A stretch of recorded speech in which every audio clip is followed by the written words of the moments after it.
Around 7 p.m. on Saturday, August 13th, 2011, 19-year-old Wang Weijie was with his friends Ma Jun and Zhou Guo at an internet cafe in the city of Taiping, China, watching Jun play a computer game.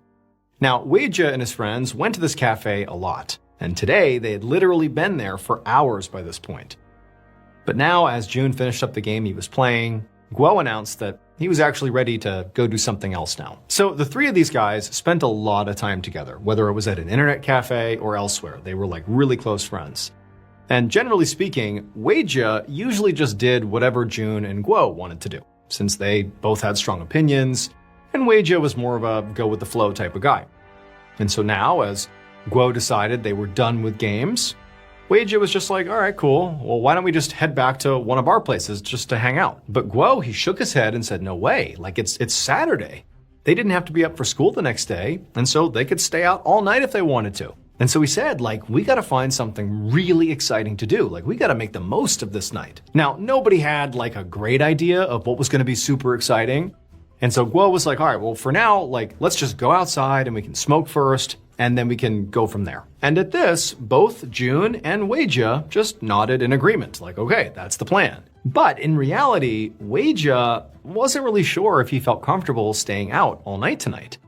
Because tonight was not just a normal night. Like, this was an iffy night to stay out all night. So this particular weekend was not just an ordinary weekend.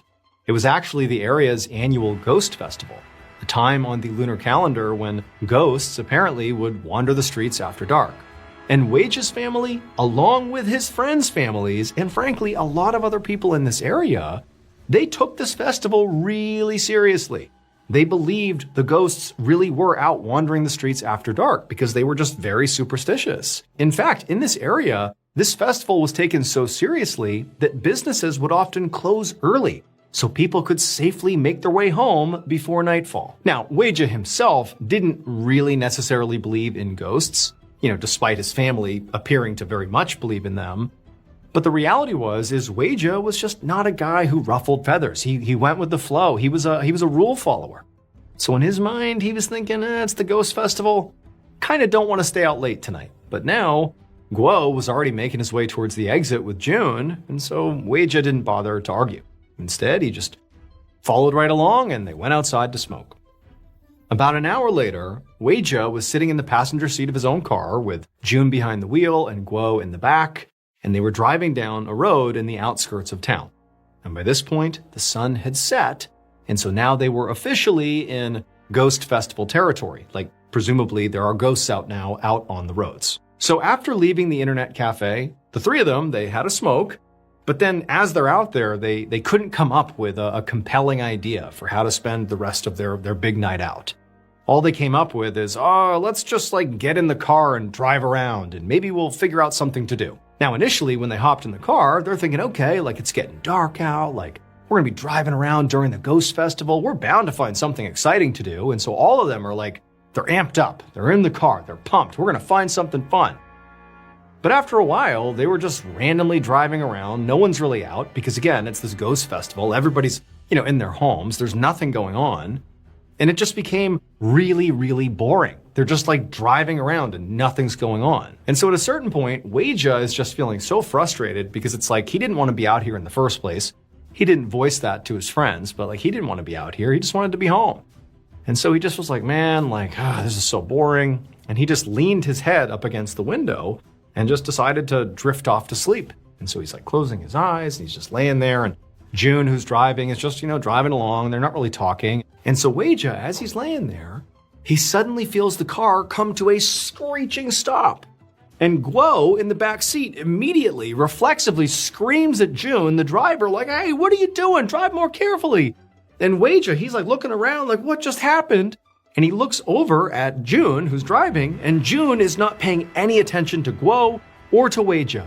He's just pointing out the windshield at something on the road, and he's look! And so Weijie, who's just sort of confused because a moment ago he was half asleep, he looks from Jun out the front windshield to see what he's pointing at, and there's this woman who's just sitting in the middle of the road. They're out on the outskirts of town. There's no really any buildings around or anything. They're out in the sticks. and it's dark out, and everyone's home for the ghost festival, and there's just this woman sitting on the ground. She's wearing this floral dress, and there's a bike that she has that's next to her, just propped up. And she's almost been hit by a car. Like, they stopped very close to her. She's almost been hit by a car, and she's just sitting there staring blankly at the car. And so June, he's pointing at her like he can't believe it. He almost hit her, and Wei just like, what's going on? And Guo, like, he doesn't even know what to make of it. And at some point, June sort of snaps out of it, and he leans out the window and he yells at the woman to, like, get out of the way. Like, what are you doing? Like, get out of the road. But the woman didn't budge. She just sat there staring at them, just on the ground, not a care in the world, just looking right at all three of them.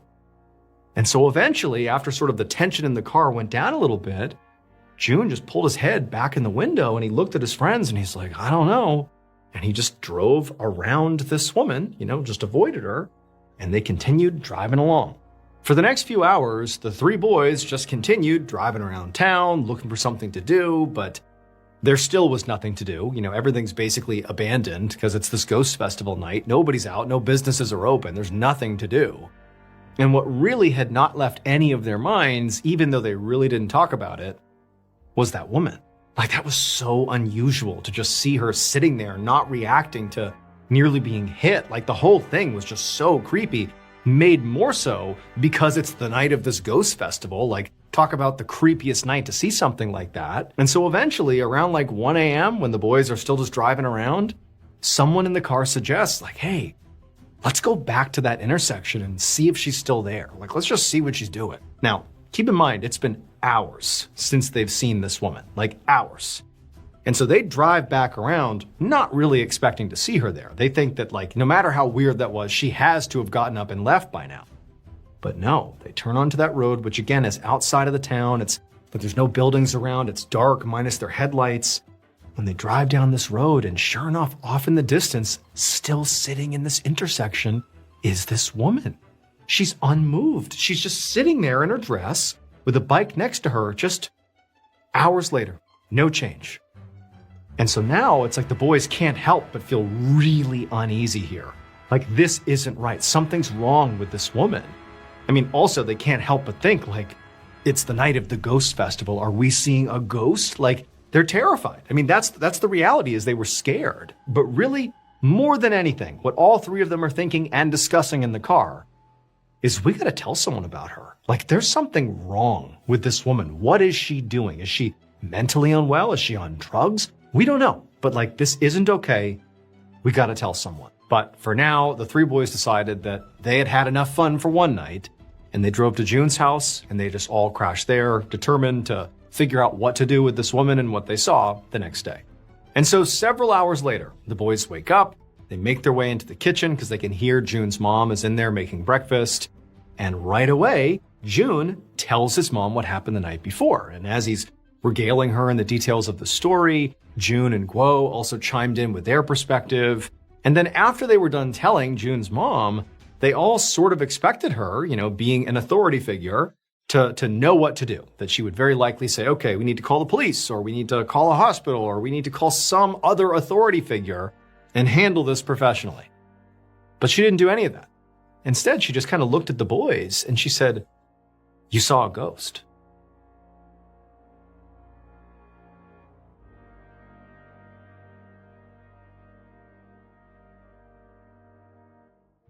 Now, at first, all three boys were just shocked at how confidently and calmly she said this. I mean, of course they knew about the annual ghost festival. And of course, people in this town were very superstitious, including their own families. They knew this meant a lot, this festival. But the idea that we're going to sit here and literally say that the woman we saw sitting on the ground last night was a literal ghost, that seemed crazy. And the boys began saying as much to June's mom. But June's mom was just really annoyed with them and just basically shot them down and said, look, you saw a ghost, but like, that's the reason you're not supposed to be out on the night of the annual ghost festival. It's why the business is shut down. It's why we all go home before nightfall. You knew you weren't supposed to be out at night. You were. That's why this happened. Not to mention, these ghosts, they don't just wander around. They target people. You were targeted. Now, June's mother was not just throwing that out there. She was referencing one other aspect of this annual ghost festival that lots of people in this area believed. which was these ghosts that wandered around after dark on this one night of the year, they weren't just wandering around. They were looking for people to effectively latch onto. And so part of the reason people believed you need to stay in at night and avoid being out after dark is because if you basically interact with one of these ghosts, they could latch onto you and then you become its target.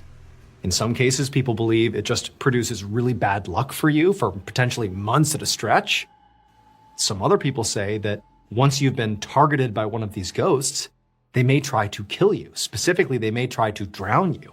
And so no one really knew, but it was like this belief that you just never want to interact with a ghost because it could be very bad for you. And so June and Guo, they still tried to argue a little with June's mother, trying to tell her that no, this could not possibly be a ghost, but their voices seemed less forceful now, and Weijia, he was sitting there thinking actually, if that was a ghost, this kind of makes sense. It explains why she didn't react at all to nearly being hit by a car. She just sat there. Also, why is she just sitting there? Strange activity for anybody to be doing. Maybe a ghost would do that. It also kind of explains why she was still there hours and hours later, just sitting in the middle of the road. Other cars must have gone by. This is not normal behavior. And so Wade just thinking, wait a minute, maybe this was a ghost.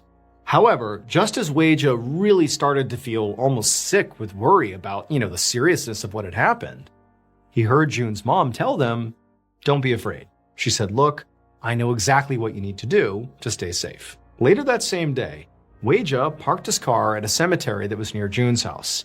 And after he parked, he and June got out while Guo stayed behind in the car. All three of them were very tense. They were very anxious. And as Weijia scanned the headstones and looked over at a cornfield that was next to the cemetery, all he was thinking is this ghost woman is going to appear at any moment and she's going to do something to us. But she didn't. And so eventually, Weijia and June began walking down the path that would lead them through all the gravestones, basically deeper into the cemetery. So the reason these two were here and now walking into the cemetery is because they were following June's mother's advice for how to stay safe now that they had potentially come in contact with this ghost. And so they had gone out and acquired a stack of ghost money, and now they were going to go spend it. So ghost money is a kind of paper sheet in China that typically is burned when a loved one dies. The idea is when you burn this money, it sort of goes to the deceased loved one, and then they have money for the afterlife. You're basically giving your deceased loved one currency for the afterlife. But it can also be a way to buy protection from angry spirits. So Weijia and his friends have been told to burn ghost money over their family grave plots so that their dead ancestors could essentially pay the ghost, the evil ghost, to leave them alone. Now, they'd already done this at Guo's family plot in a separate cemetery, so that's why Guo was staying back in the car. And now they were going to do June's family plot in this cemetery. And so Weijia and June, they continue walking through the cemetery until finally they reach some of June's ancestors' graves. There, they knelt down, they pulled out their ghost money, and they began to burn the bills. And they're both just kneeling there, burning this money. And with each, bill that crumpled up and smoldered, both of them were feeling like this enormous wave of relief coming over them. And so for a little while, they're just burning their money, and they're both looking down at the money on the ground. They're just kneeling there. But then at some point, Weijia just looked up. And as soon as he did, he froze. Because standing right behind June can't see this, right behind June is that woman in a dress. And she's looking at both of them. And Weijia was so scared, he shrieked, he jumped up, turned, and started running in the opposite direction. Now June is so startled by Weijia screaming that he jumped up, ready to run away himself, but he's watching Weijia take off, and he turns around because he could tell Weijia saw something behind him, but there's nothing behind him. And he's thinking he must have seen the ghost, because why else would he react this way? But there's nobody here. And so June sort of put together, what's going on here? Weijia clearly spooked himself. We're in a cemetery after all. And he sees Weijia, and he's running, and he disappears into the cornfield that was next to the cemetery. He's just gone, just running, he's gone. Now, this cornfield was pretty massive. It had not been harvested, so the stalks were really tall. And clearly, Weijia was on a mission, and so June was not about to just chase after him. Instead, he ran back to the car and he grabbed Guo first, and the two of them went after Weijia. However, when they got to the cornfield and actually went inside of it, they quickly realized it was going to be really hard to find anything in this cornfield. I mean, the stalks are so thick and tall, it's so dense. I mean, every step was so slow and difficult, and they're calling out for Weijia, but there's no response. And so after several minutes of only moving, like 10, 15 feet or so into this cornfield, making no progress, the two of them are like, what happened to him? Like, either the ghost got him, or like maybe he's in hiding somewhere. Maybe he's convinced that the ghost is nearby and he's just being quiet and he's in hiding and he's somewhere in this cornfield, but we gotta find him. And so the two friends, they back out of the cornfield and they end up calling a bunch of their friends to meet them at this cornfield and help them look for Weijia. So all these friends, they eventually arrive, and all day and into the night, these friends search this cornfield. They're looking everywhere for Weijia. Everyone's screaming his name, but there's no sign of him. 3 days later, and Weijia still had not been found.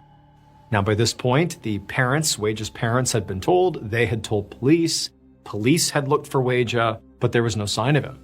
I mean, they were still out looking for him, but right now, like, the talk of the town was, where is Weijia? Nobody knew. And so on this day, 3 days after the day that Weijia went missing, June was sitting in his room just feeling miserable. All he can think about is his friend and what happened to him. Like, he ran off after presumably seeing this ghost. Like, did the ghost get him? Like, all these horrible thoughts are going through his head. And June, as he's sitting in his room, he hears his mom call out to him, telling him there's a visitor. And so June, he gets up, he leaves his room, he goes to the front of the house, and he sees a police officer standing in the doorway. And this officer would tell June and his mother that they had found Weijia, and he was dead. His body was found in a lake that was not far from the cemetery, and that he had drowned. June is completely shocked. I mean, on the one hand, he sort of was expecting bad news at this point. I mean, basically everybody was. But to hear that his friend was dead was just horrific, and he really struggled to keep back tears. But, before he could really even react to this, the officer went on to say that, June, we spoke to Weijia's parents and they told us that you and Guo were with their son last, that you were with him before he vanished. And so we just want you to tell us, now that we know he passed away, that he drowned, we want to know what happened. What did you see? Like, what led to him drowning? And June, he just launched into the most detailed version of the story he could possibly think of. He took the officer all the way back to them at the internet cafe, playing computer games. They decide they're going to stay out all night. They go outside, they're having a smoke, they're talking about what they're going to do. They decide they're going to get in the car and just drive around. They're driving around on the night of this ghost festival. They see this woman, they think it's a ghost. Like, he went through this whole rendition of the ghost being really central to this story, and how the next day June's mom had said, oh, go burn ghost money in the cemetery to protect yourself from the spirits. They go to the cemetery and they're burning the ghost money, but then Weijia, he gets so scared. June's convinced it's because he sees the ghost again, this woman, and he takes off running into the cornfield. So he tells the officer every little detail. And he knew that even in a place like this, where people did, for the most part, believe in ghosts, he knew his story really hinged on a ghost made Weijia do this. And he knew that it was totally preposterous in some ways, but he thinks he's telling him the truth. And so he tells the officer all this stuff. And the officer's just staring at him, and he's clearly very skeptical. And then at some point, after June is done, and he's just waiting for the officer looks at him, and he asks him one question that once he answers honestly, it completely explains everything that happened. It would turn out that woman who was sitting in the middle of the road that sort of became the centerpiece of this whole ordeal was not a ghost. In fact, she wasn't even real. Because the three friends, June, Guo, and Weijia, on the night they decide to have their big night, they're going to stay out all night. When they went out for a smoke, they didn't smoke cigarettes. They smoked methamphetamine, which can cause you to hallucinate. And so they were high on meth driving around and hallucinated that woman. But they all, believed they saw it, and it felt so real, and it was on the same night as this annual ghost festival that it felt so real that even the next day, when they were no longer high, they still believed they had seen it. And then June's mom confirmed, yep, that was a ghost, because she believes in ghosts. And so they set out to the cemetery, and they're gonna, burn this ghost money to save themselves from these evil spirits. And what do they do before they head out to the cemetery? They smoke more meth. And Weijia, he has another hallucination. He thinks he sees the ghost, ran into the cornfield, not realizing that deep in the cornfield was a lake. He fell into it, and he was high on meth and didn't know how to swim, and so he drowned.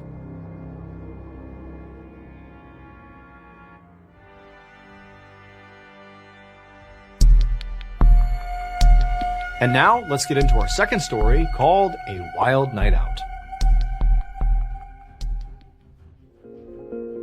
On the night of August 28, 2004, a 21-year-old named John Hutcherson leaned over a bar in Marietta, Georgia, and asked the bartender for another beer.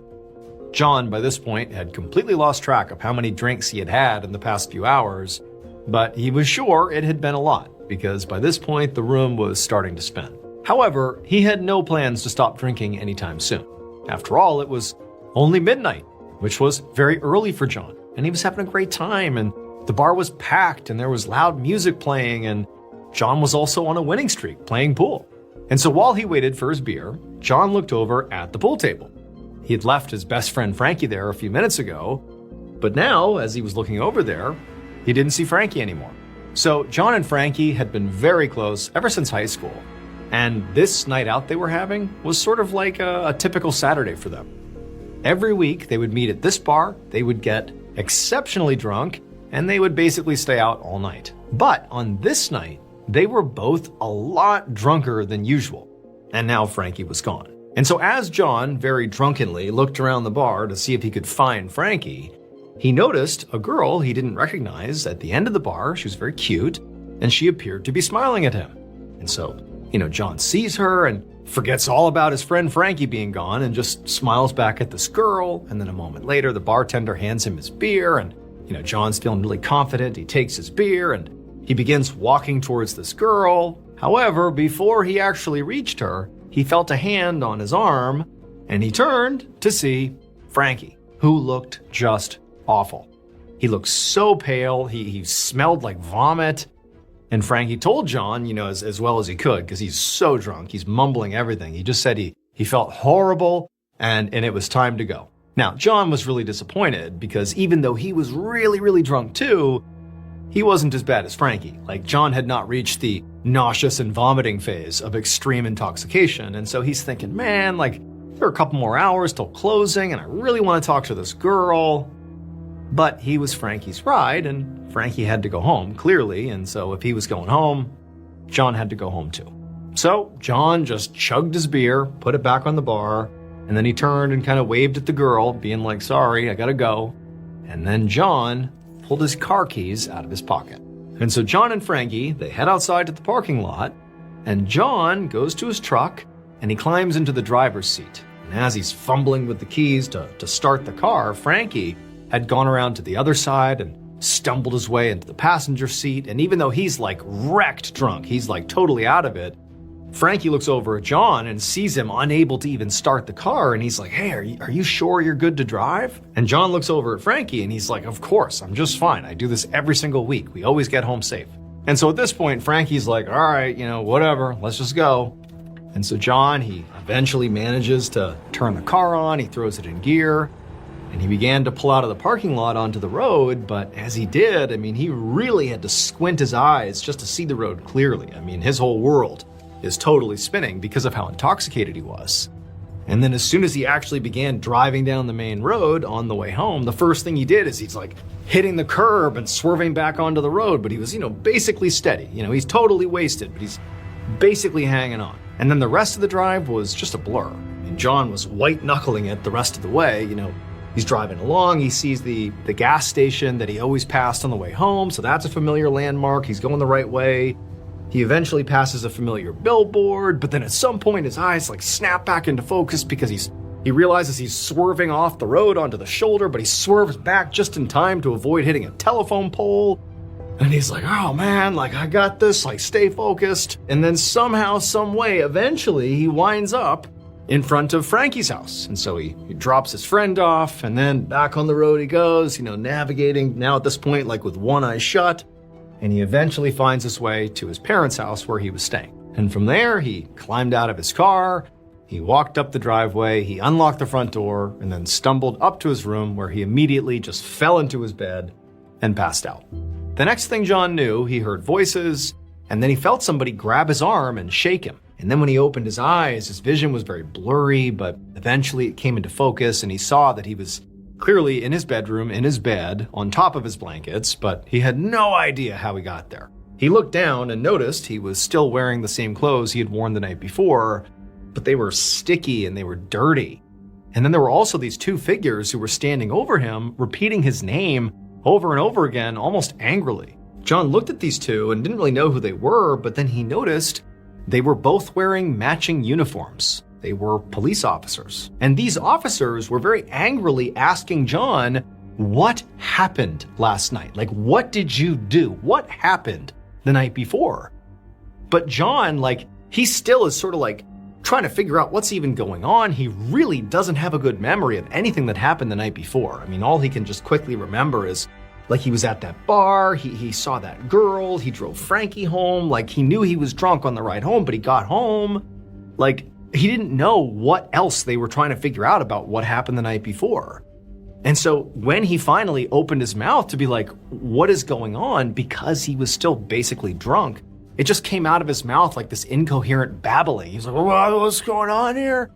And the two officers, they were just over it, and they just grabbed John and literally pulled him out of the bed. They whipped his hands behind his back, they handcuffed him, and John, who's like, what is happening? They lead him out of his bedroom, downstairs, past his mom and dad, who are staring at him like, what is going on? And even though John, again, is basically borderline incoherent, in passing by his parents, he's hoping they're going to be like, hey, officers, why are you arresting my son? But instead, as he's led past them, he looks at his mom and dad, and they're not about to put up some fight. They're crying. They're holding each other and crying. They clearly know something bad has happened, and they can't stop what's happening to their son. And so the officers, they walk John in handcuffs out the front door, and they walk him over to his truck in the driveway.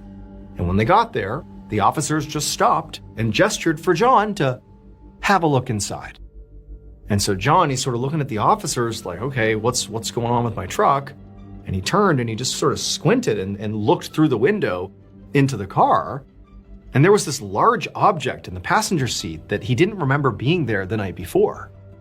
Then as he looked more closely, he realized with horror what it was. So the night before, John did drive when he absolutely should not have. He was clearly way past the legal limit for driving. He should never have been driving, totally unsafe for others, for him. Shouldn't have happened, but he did. He drove.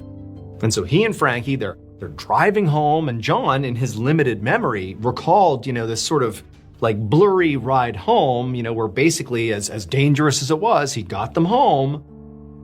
But at one point, he remembered almost hitting a telephone pole, and he swerved just in time, and he narrowly avoided it. And in some ways that was true. He did avoid smashing into the telephone pole, but he didn't avoid an incident. So Frankie, because he was so nauseous from having drank too much, he had his head out the window as they were driving along trying to get some fresh air.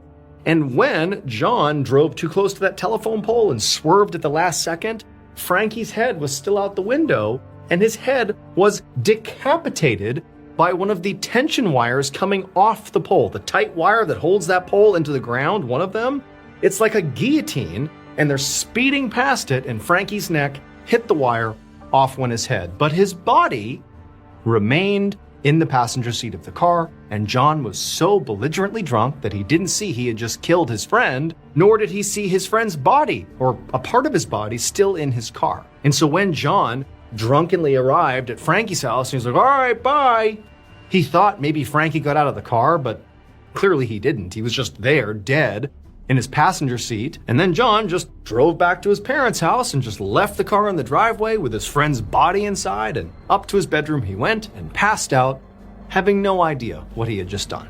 A few months later, John would plead guilty to vehicular homicide, and he was sentenced to 5 years in prison.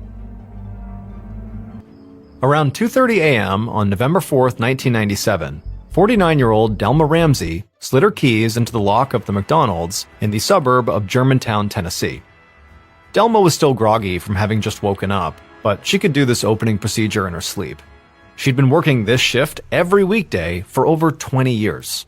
So she barely even had to think as she opened up the door, slipped inside, then used her keys to lock it up again behind her. It was company policy that the doors remained locked whenever the restaurant was closed. But Delma had always felt like the intense security measures here were sort of unnecessary in Germantown. It was a really safe city just outside of Memphis, and they really didn't have much crime. But if it was important to McDonald's, it was important to Delma. Delma was this McDonald's opening assistant manager, and she loved her job, which she never would have guessed she'd be saying now when she began working there over 2 decades ago. At the time, she'd just been bored and looking for something to do. She didn't have any kids, and her husband Dennis worked a lot. But now, McDonald's was like her whole life. She hadn't just found a career, she'd found a whole second family, between her coworkers and the regulars that she saw every morning. So this job was not just a source of income, it was a source of happiness for Delma, and she took it really seriously.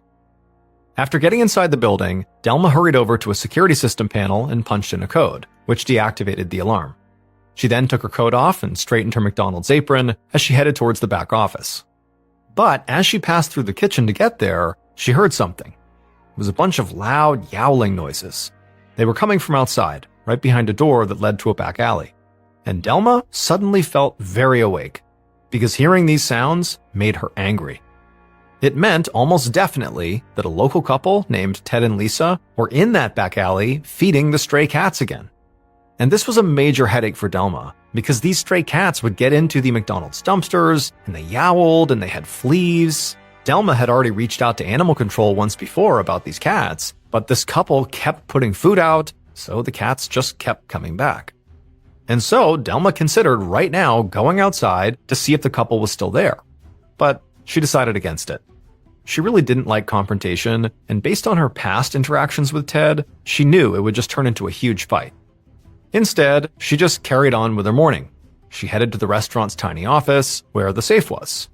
This office was more like a closet than an office, but it had enough room for Delma to sit inside and count out the money that was in the safe to put into the registers. And this process today was pretty easy, since the other manager, Kareem Collier, had closed up last night and had made sure all the cash was neatly organized and accounted for. It was around 3 a.m. when Delma was finally done.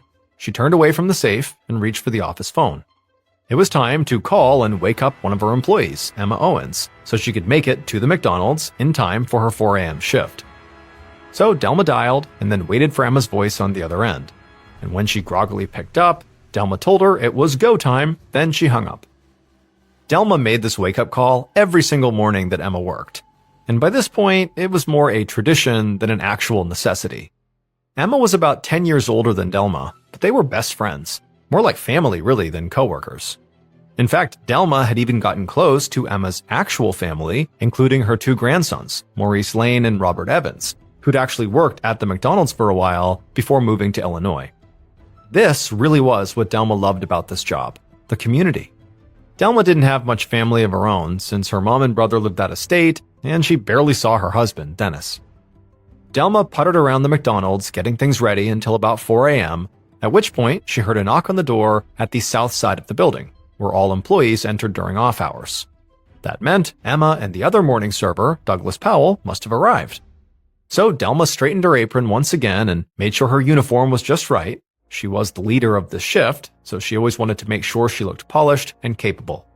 Then, when she was ready, she headed over to let them in. The shift wound up being uneventful, and before Delma knew it, 9 hours had passed and she was back in her Pontiac, making the 10-mile journey home to the nearby town of Collierville. Delma parked and went inside the house to find it empty and quiet, like it usually was. Delma's husband of 31 years, Dennis, was in construction, and he was usually gone when Delma came home from her shift. Sometimes they'd go a full week without even seeing each other. Dennis's long shifts used to bother Delma way back before she started at McDonald's, but now she had her plate full at the restaurant, so she was simply too busy to feel lonely. After settling in, Delma made herself some food, called her mom who lived in Michigan, then caught up on some reading. and it wasn't long before it was time to turn in. After all, she had to be up by 2 a.m. again to get to her shift on time. The next morning, November 5th, just before 2:20 a.m., Delma walked up to the side door of the McDonald's like she always did, with a ring of keys in her hand. And, just like always, she unlocked the door, went inside, locked it behind her, and then deactivated the alarm. Delma then took off her coat, and she began adjusting her apron as she started walking towards the back office. However, something caught her eye, and she stopped. There was a figure standing at the window of the McDonald's right by the door she had just entered from. For a second, Delma was startled. But then the figure knocked on the glass, and Delma realized who it was. And when she did, she broke into a wide smile. She was surprised, but very happy to see this person, and she went over immediately, unlocked the door again, and invited them inside. Delma spent the next half hour chatting happily with her unexpected visitor. She did this until about 3 a.m., at which point she went to the office to make her regular phone call to Emma. After telling Emma that it was time to get up, she hung up the phone, and that's when she heard her visitor say something from behind her.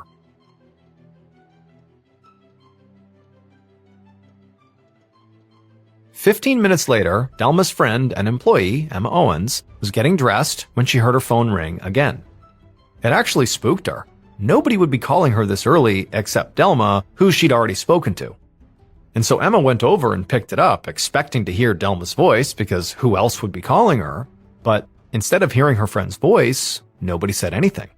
Instead, Emma heard this weird sound on the other end. It sounded almost like gurgling. Emma demanded to know who was calling, but whoever it was just kept making this gurgling sound. Emma felt annoyed, because to her, this clearly must be a prank call. And it just felt really obnoxious for someone to do this to her so early in the morning. So she slammed the receiver down and looked over at her clock. If she didn't get moving soon, she was going to be late. Around 4 a.m., Emma drove into the lot of the McDonald's and pulled into a space. Like always, Delma's white Pontiac was already there, parked on the south side of the building. When Emma got out and walked over to the employee entrance, she saw the other morning server, Douglas, had just arrived too. So, together, they knocked on the door and then waited. But Delma did not come to unlock the door and let them in. And so after a minute or two, Emma walked over to a window and looked inside. But she didn't see Delma anywhere. Douglas suggested that maybe Delma could be in the basement, getting restock items, and just couldn't hear them. Emma nodded, but inside she's thinking Delma would not lose track of time like this. She's always here at 4 a.m. to let us in. Why wouldn't she be here now? After knocking a few more times and still not getting an answer from Delma, Emma started to feel nervous. This had never happened before. Delma always came to the door. And so Emma decided she needed to do something other than just standing here, because, who knows, maybe something's wrong. So she went back to her car, turned it on, and just began driving around the McDonald's a few times and beeping her horn the whole time, so that maybe if Delma was inside and distracted, she would certainly hear this and come outside to see what was going on. But Delma still didn't come out. And so at this point, Emma just felt like something has to be wrong here. Finally, after about 10 minutes, Douglas decided to just go home, and Emma drove away too. But unlike Douglas, Emma was not going home. She was going to find a phone because she knew she had to call the police. A few minutes later, at 4:23 a.m., two officers pulled up to the McDonald's in their cruiser. And right away they noticed the restaurant was quiet, dark, and deserted, which was not how either of them were used to seeing it. This McDonald's was a favorite for cops who worked the graveyard shift since it was one of the only places that opened up at 5 a.m. So they'd both been there plenty of times, and they knew from experience that there was always a whole bunch of activity inside the McDonald's in the hour leading up to opening. So the idea that it's shut down this close to opening didn't make any sense. But the officers did understand from the 911 call that apparently there was some sort of issue with the employee of this McDonald's who was supposed to be opening up the store. So the officers hurried up to the front entrance, but they found the double doors were locked. And when the officers knocked and called out that they were police, there was no answer from inside. So they began shining their flashlights through the windows to see who was inside, but they didn't have a clear view of the whole restaurant. So they went around the side of the building to keep looking for a way in. As they circled the perimeter, they kept peering through the restaurant's big glass windows, trying to see anybody inside or anything of note. But there was nothing. It just seemed like a quiet, abandoned restaurant. Until they got to the drive-thru. There, when they actually looked through the drive-thru window, they saw a woman, and she was lying motionless and bloody on the floor of the kitchen. They couldn't tell if she was alive or dead, and they couldn't just climb through the drive-thru window because they couldn't open it. But even just from the outside, they could tell that whatever happened to this person, it had not been an accident. And so the officers got on their radios to call for an ambulance and for backup.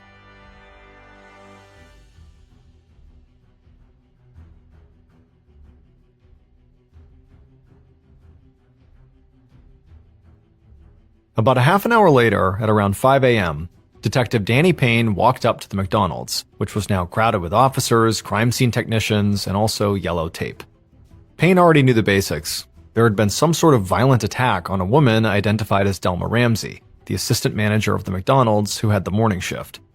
Delma had been brutally beaten around her face and head, and she was alive and had been taken to the hospital, but it was looking unlikely that she'd survive. Payne had been on the force for a while, but this was not the kind of case he or anybody on his squad had much experience with. There hadn't been a homicide in Germantown in 5 years, and while there had been a few robberies here and there, nobody had ever been seriously injured during one.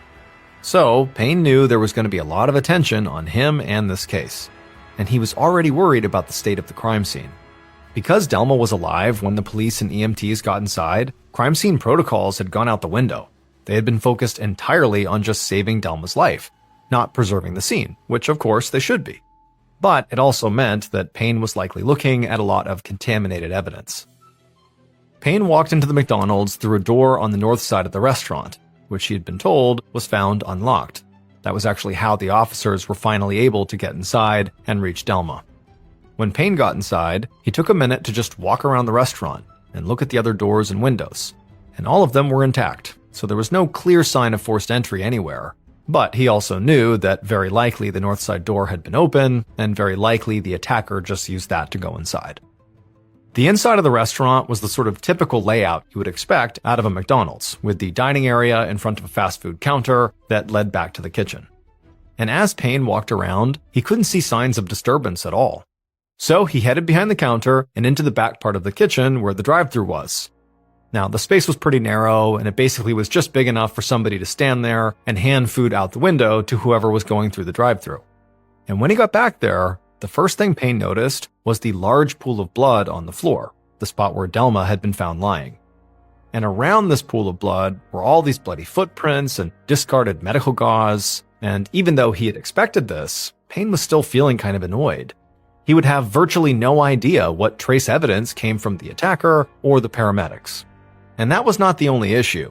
The room, because it was a McDonald's, was also covered in grease, which Payne knew would make analyzing blood spatter almost impossible, since blood sort of beads up on greasy surfaces, which also makes trying to determine directionality of blood spatter really hard to read.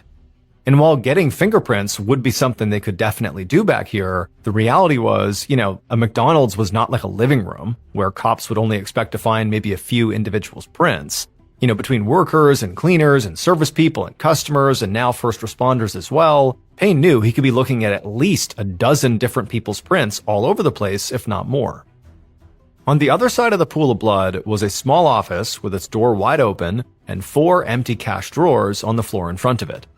When Payne walked over to the office, he also saw there was an open safe inside, and the safe was empty. And so at this point, Payne had a theory. This was a robbery. And Delma was collateral damage. There wasn't much else to look at inside the McDonald's. The attack had been contained to that back kitchen area, which suggested the attack had happened really quickly. Payne was about to head outside when he was approached by a man who introduced himself as Larry Graves, the security manager for the building. He'd been sent to do an assessment of the damage, and as far as he could tell, there was about $1,200 missing from the safe. Larry then rattled off a whole bunch of other things he felt like Payne should know, such as only managers, like Delma, had the combination to that safe, and according to their system, the alarm was disarmed inside the building around 2:20 a.m., most likely by Delma, who was the only one on shift until 4 a.m. Also, he told Payne that employees are told to keep all doors locked when the restaurant was not open.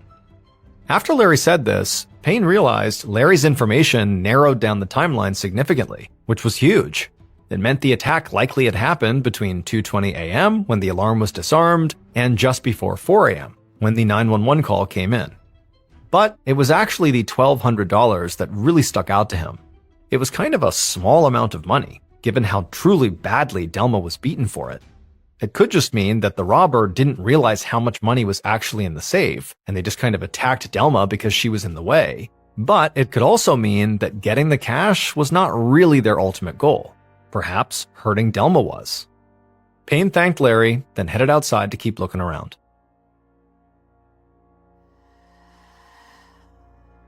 Outside, officers and crime techs surrounded the exterior of the building, taking photos and dropping evidence markers. One officer stood in a patch of grass between the McDonald's and the restaurant next door, holding a camera. And when he saw Payne, he waved the detective over and pointed down at something in the grass. Payne walked over and he looked down, and he saw the officer had found a set of keys. And clearly these keys had blood on them. Payne guessed the keys, which were not car keys, they were like keys to a building, must be Delma's, since she was the restaurant opener, and the paramedics had not mentioned finding any keys on her body. But the fact that these keys were outside and Delma was inside meant her attacker must have taken these keys from her and thrown or dropped them as they left. And this was important, because it meant that the open door the police had found most likely had not just been left open by Delma like they initially thought. Instead, the attacker must have taken Delma's keys after the attack to unlock the door from the inside in order to leave the restaurant, basically following the attack. The keys got them out of the restaurant. And so Payne immediately began to reevaluate his entire theory of the case. If Delma had not left the door open and there was no forced entry, that likely meant she let her attacker inside. And this was huge, because it meant that this attack/robbery was not random. And so Delma must have known her attacker and trusted them in order to allow them into the building before it was open. And based on what Larry said, Delma was both the only one on shift and she knew the safe combo. That told Payne whoever attacked her very likely knew she'd be alone and that she would have access to the cash. So likely the attacker did not just know Delma, they also knew McDonald's policy too. And so after thinking about this, Payne turned and jogged back into the restaurant to catch Larry before he left, because what he needed was a list of all the McDonald's employees who worked with Delma. A few hours later, Payne was back at the station, hurrying towards an interrogation room. He was moving fast because the day wasn't even halfway through, and already his entire investigation had changed again. And that's because he'd just gotten word from the hospital that Delma Ramsey had died from her injuries. Payne was now officially the lead detective in a murder investigation. But so far, he didn't have much to go on. The crime scene techs hadn't been able to lift any fingerprints or find any immediately useful pieces of evidence at the crime scene that would point to any one suspect. The morning's canvass efforts had not revealed much either. Even though this McDonald's was right in the middle of town, none of the employees at the businesses around it had seen or heard anything unusual that morning. Most of them hadn't even been at work yet. The only thing they had found was that the bank across the street from the McDonald's had an ATM at the front of the building. And pretty much all ATMs have a built-in camera. And this one did, and it happened to be pointed directly at the McDonald's. Now, Payne had already seen the footage, which did clearly show someone arriving at the McDonald's just after Delma got there, and it also filmed the building during the time that Delma was most likely attacked. But the video quality was terrible, and Payne couldn't make out any of this other person's features.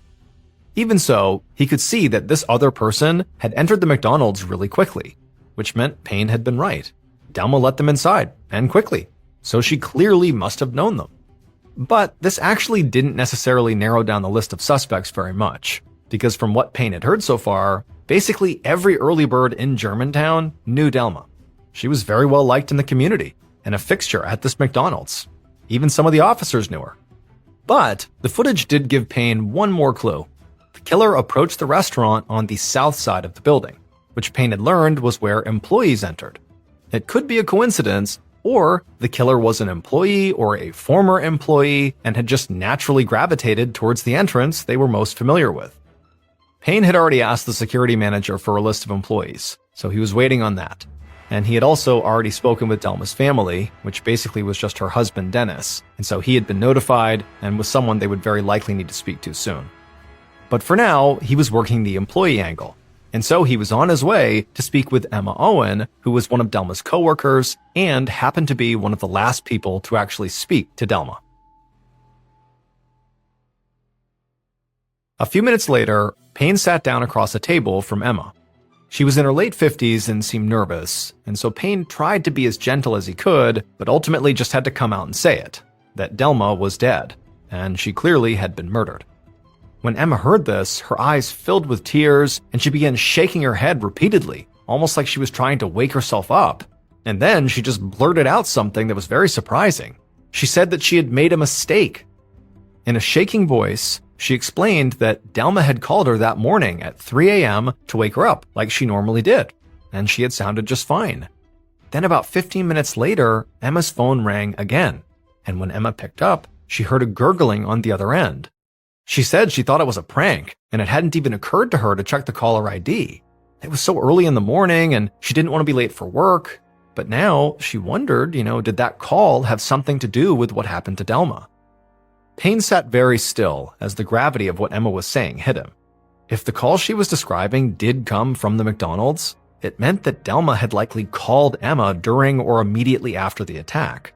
Maybe she had tried to call 911 but just hit redial, or maybe she had called Emma on purpose in a panic. And if the call really was Delma, it also shrank the window of time the murder could have occurred even further. Delma was alive and well at 3 a.m. when she first called Emma, and then less than 15 minutes later, she was in trouble. Payne told Emma that yes, the call could mean something. He asked if he could send an officer to her house to look at her caller ID. She nodded, but then she burst into tears again and explained this was not just some coworker's death. Delma was like her family. They'd worked that morning shift together for the last 5 years. Delma had even taken her grandsons under her wing and given them jobs there before they moved to Illinois. This was just a huge loss. Payne took all of this down, and then he had Emma walk through her entire timeline of that morning, through her arrival at McDonald's with another employee named Douglas Powell and sort of what they did when Delma didn't come to the door. And Emma would say, they basically just stood at the employee entrance, and then Emma said she did drive around the building, but she didn't look closely enough because she didn't see Delma inside, and they also didn't know another door was open because they didn't walk around. Pretty quickly, Payne decided that Emma was not a great suspect. She had no obvious motivation, and she also was there with another employee who could potentially back up her story, and also Delma's injuries were so severe that Payne sort of doubted Emma, who was not particularly big, was capable of even inflicting them. However, Emma's story about that second phone call she got that morning was weighing on Payne. Payne was pretty sure that Delma's killer had arrived at the McDonald's around 2:22 a.m., as that ATM security footage showed. The fact that Delma had called Emma at 3 a.m., sounding normal, meant that Delma's killer had been inside the restaurant for over half an hour with Delma before they attacked her. So the killer really had to be somebody Delma not only knew, but knew pretty well. And so Payne felt like now was the time to speak to Delma's husband. About an hour later, a very red-eyed and disoriented 50-year-old man named Dennis Ramsey arrived at the station. When Payne sat down with him in the interrogation room, Dennis stumbled his way through some general pieces of information that Payne already knew. That Delma had worked at the McDonald's for over 20 years, that everybody loved her, and her customers were basically her second family. But Dennis just kept losing his train of thought and starting over and over again. Payne's gut told him that Dennis seemed genuinely distraught here and could even be in shock. However, that didn't make him innocent. So as Dennis kind of rambled on, Payne checked him out, looking up and down, looking for any marks on his hands or arms, any scratches or cuts, which he would expect a killer to have after pummeling someone as badly as Delma had been. But he didn't see any of these marks on Dennis. Dennis seemed like he was trying his best to be cooperative, so Payne took a risk and just was very blunt. He asked Dennis where he was between 2 and 3:30 a.m. that morning. Dennis blinked at him, looking surprised, and then just said he was sleeping. Delma always left before he got up in the morning, but realistically, he wouldn't have noticed anyways, since they slept in separate rooms. He said he actually hadn't seen her in days. And at this, Payne tensed up. Sleeping in separate rooms could mean marriage problems, and a husband claiming he was asleep during the murder of his wife was not a good alibi. But before Payne could ask him anything else, Dennis suddenly had this alarmed look come over his face, and Payne sort of knew why. It was clear that Dennis had come out of his shock enough to realize he was now a suspect. It was like a switch had flipped.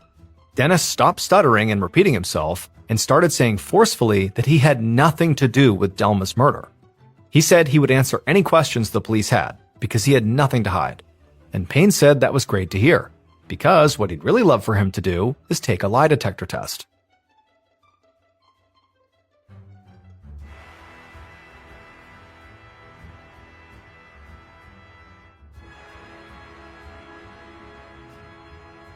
The following afternoon, a little over 24 hours after Delma's murder, Payne sat in his office looking at a document he had just been handed. It was the autopsy report, and it was horrifying. Now, Payne already knew, as everybody else did in this case, that Delma clearly had been savagely beaten, so he was not surprised to find out she had fractures all over her body and face. However, the autopsy also said that in addition to being beaten, Delma also had been strangled, apparently with the strings from her McDonald's apron. The physical beating already indicated extreme and emotional violence, but also strangling her with an apron was overkill. To Payne, this indicated either a very personal kind of hatred or panic. And so now, Payne was starting to wonder if the robbery really was just an attempt to cover up the murder, or maybe just a bonus on top of the murder, because it seemed like whoever had taken the money was furious with Delma. Delma's husband, Dennis, was the person closest to Delma, at least at first glance, and it seemed possible their marriage could be on the rocks. Plus, he had no alibi. The police now knew exactly when the killing occurred because they had confirmed on Emma's caller ID that that call with the gurgling sounds had come from the McDonald's. And so during that 15 minutes between the call to Emma and the gurgling call, Dennis had only his word that he was asleep, nobody to back that up. However, Dennis had taken and passed a number of polygraph tests, which, for Payne was enough to basically eliminate him and turn his attention back to his previous theory, a fellow employee. Payne had gotten a list of over 100 current and past employees of this McDonald's, and he'd already worked through some of them. Emma, her grandsons, Douglas Powell, and the night manager Kareem Collier. But so far, they'd all been eliminated. And so since Payne did not seem to be getting anywhere with the evidence he had, he decided it was time to turn to the public for some information.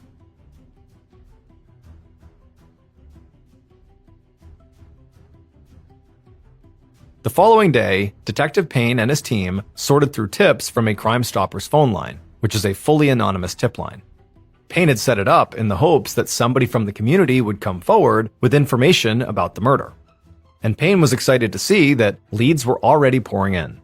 And some of them appeared to be promising, like there were 2 former employees with criminal records who a tipster thought could be capable of violence. And so Payne and his team quickly picked up these former employees for an interrogation, but quickly realized there was no physical evidence to link them to Delma. Other tips came from concerned citizens or residents reporting suspicious neighbors or lingering vehicles, and one by one, Payne and his team looked into all of them, but one by one, they all went nowhere. 10 days after the murder, somebody called in to claim that a waitress at a local restaurant had been taking credit for killing Delma. And on top of that, Payne discovered this waitress was affiliated with a local gang.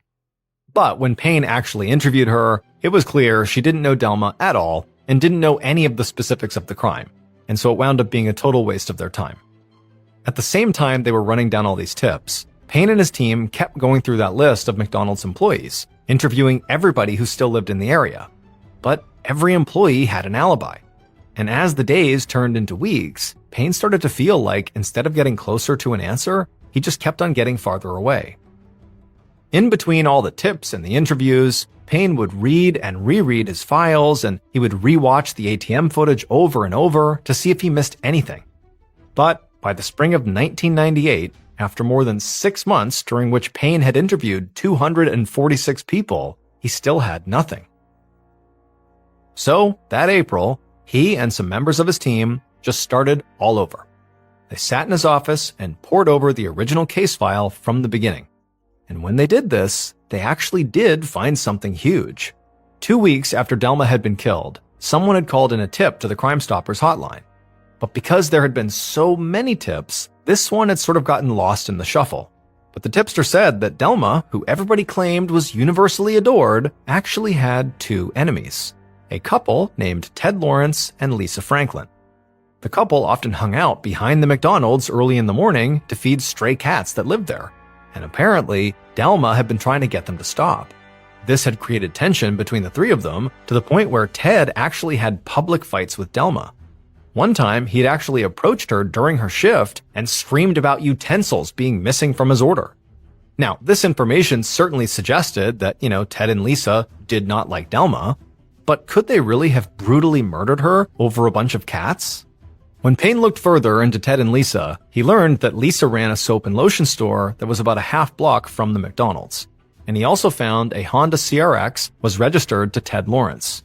Payne immediately thought back to that ATM footage he had watched countless times and realized maybe he'd missed something. Payne jumped up and sprinted down the hall to the evidence locker. Moments later, Payne was staring at the TV screen, once again watching the grainy ATM video surveillance from the night Delma was killed. Only this time, he was not looking at the McDonald's or that blurry figure he had been so sure was the killer. Instead, he was staring at the parking lot. Because around 2 a.m., just minutes before Delma had arrived for her shift, at the far edge of the lot was a Honda. Payne sat back, feeling totally stunned. Finally, he had a good suspect. A few weeks later, 31-year-old Ted and 47-year-old Lisa were brought in and split up to be interrogated. Payne first sat down with Ted, who just seemed frustrated at being there. His arms were crossed, and his eyes behind a pair of glasses were narrowed with annoyance. Payne had guessed that Ted could be difficult. The tip line info had mentioned his big fight with Delma, plus also Payne had spent the last few weeks looking into the couple and had learned more about Ted, including the fact that Ted had been at this animal control public forum 2 days before Delma was killed. That gathering was to discuss euthanizing all those cats that gathered behind the McDonald's, and Ted was very vocally opposed. However, the detective felt like Ted would cooperate once he understood the evidence that they had. So Payne just told him about the surveillance footage, and then waited for Ted to talk. But all Ted did was nod, and then in a very short voice, he said they were there the morning of the murder to feed the cats. But he said he and Lisa always did that and did not see anything strange, and they left by 2:15 a.m. When he heard this, Payne almost smiled, because while it wasn't a lie, it was close. Payne's team had managed to pull some additional surveillance footage from a business that was just 200 yards from the McDonald's, and that additional footage showed Ted and Lisa's car at that other business at 3:20 a.m. So even if they had left McDonald's before the murder, they were still clearly in the immediate area during the time Delma was attacked. But when confronted with this additional footage, Ted seemed totally unfazed. And also the rest of Payne's questions just really didn't go anywhere. So finally, Payne just ended the interview with Ted with a request. He asked him to take a polygraph. Now, Ted didn't seem happy about it, and Payne kind of readied himself to get an earful. But instead, to Payne's surprise, Ted agreed. After that, Payne spoke to Lisa, whose story lined up with Ted's for the most part. And so, Payne ultimately let the 2 of them go, because he didn't have enough evidence to keep them there. However, he was determined to find that evidence. Payne thought Lisa might be involved somehow, maybe she was a witness to the murder, but he didn't think she was the actual killer. Delma had been attacked by somebody who clearly was much stronger than her. And since there was only one person seen on that ATM footage going inside the building, Payne didn't think it was possible that both Ted and Lisa went inside. So he felt confident that single person must be Ted. And so Payne could not wait to see the results of Ted's polygraph. It would take several months to get Ted to actually sit for his polygraph, and when he did, he failed it. So that October, almost a year after Delma was murdered, Payne was finally given the go-ahead to search the couple's home. He and a team of officers went inside the home, ultimately taking the couple's computer, carpet fiber samples, and cat hair samples. And at some point during the hours-long search, one of Payne's officers called him over to look at a pile of discarded, dirty clothes. and in it was a pair of pants with what appeared to be a large bloodstain. Payne felt an immediate rush of excitement. Now, they would have to obviously test the blood to see whose it was, and they still had the Honda and Lisa's business to search as well, but based on what he was seeing already, Payne was sure they had just found Delma's killer. A few days later, though, Payne was sitting at his desk, staring at a piece of paper with gut-wrenching disappointment. It was the results from a lab test on those bloody pants. According to the analysis, the blood was not human blood, so it couldn't be Delma's. Payne felt totally deflated, because it would turn out that blood was like the last bit of hope he'd had. After looking at the Honda and Lisa's store, they hadn't found anything that tied Ted and Lisa to the scene of the crime. Now, this didn't make them innocent, but Payne would need to find a lot more evidence if he wanted to make any charges stick. So once again, Payne found himself reaching for Delma's case file and rereading all the evidence he had. He was more sure than ever that Delma had to have been killed by somebody she knew. However, the two people closest to Delma, Emma and her husband Dennis, weren't very realistic suspects. Neither had a motive, and while at least Dennis seemed like he could have been physically capable enough to carry out such an attack, he had passed multiple polygraph tests. Then there were Ted and Lisa. Delma did know them, although she didn't like them. They were both in the area at the time of the murder, they had motives, and Ted had failed his polygraph. But there was no physical evidence that directly tied them to the crime. Plus, it was hard to imagine Delma happily letting either of them inside the McDonald's and then hanging out with them for 30 to 40 minutes before they attacked her? It just didn't make sense. And so Payne sighed and closed the file. He couldn't shake the feeling that Germantown's first homicide in 5 years was probably about to go cold. And for the next 18 months, that is exactly what happened. But then, one morning in May of 1999, Payne was sitting at his desk looking over a newer case file when an officer charged in saying that somebody had just called the Crime Stoppers tip line about Delma. Now, this person didn't give their name, and they were vague about how they had gotten their information, but they were apparently sure that they knew exactly who had killed Delma. And when Payne heard what this tipster had to say, his jaw dropped. The information was so utterly confounding that Payne almost couldn't wrap his head around it. He knew he would have to look through the case file before he even considered it. So he walked quickly down the hallway to where all the files were kept, and he grabbed Delma's. Then he flipped through it till he found what he was looking for, which was a report on one specific interview that was conducted in the very early days of the investigation. And Payne just stared at this interview for a long, long time. Because, as he was seeing now, there was something that the interview subject had said that could have solved the whole case right there if only Payne had thought to question it just a little bit harder at the time. Based on Payne's investigation, a confession, video surveillance, and evidence found at the crime scene, here is a reconstruction of what police believe happened to Delma Ramsey in the early morning hours of November 5th, 1997.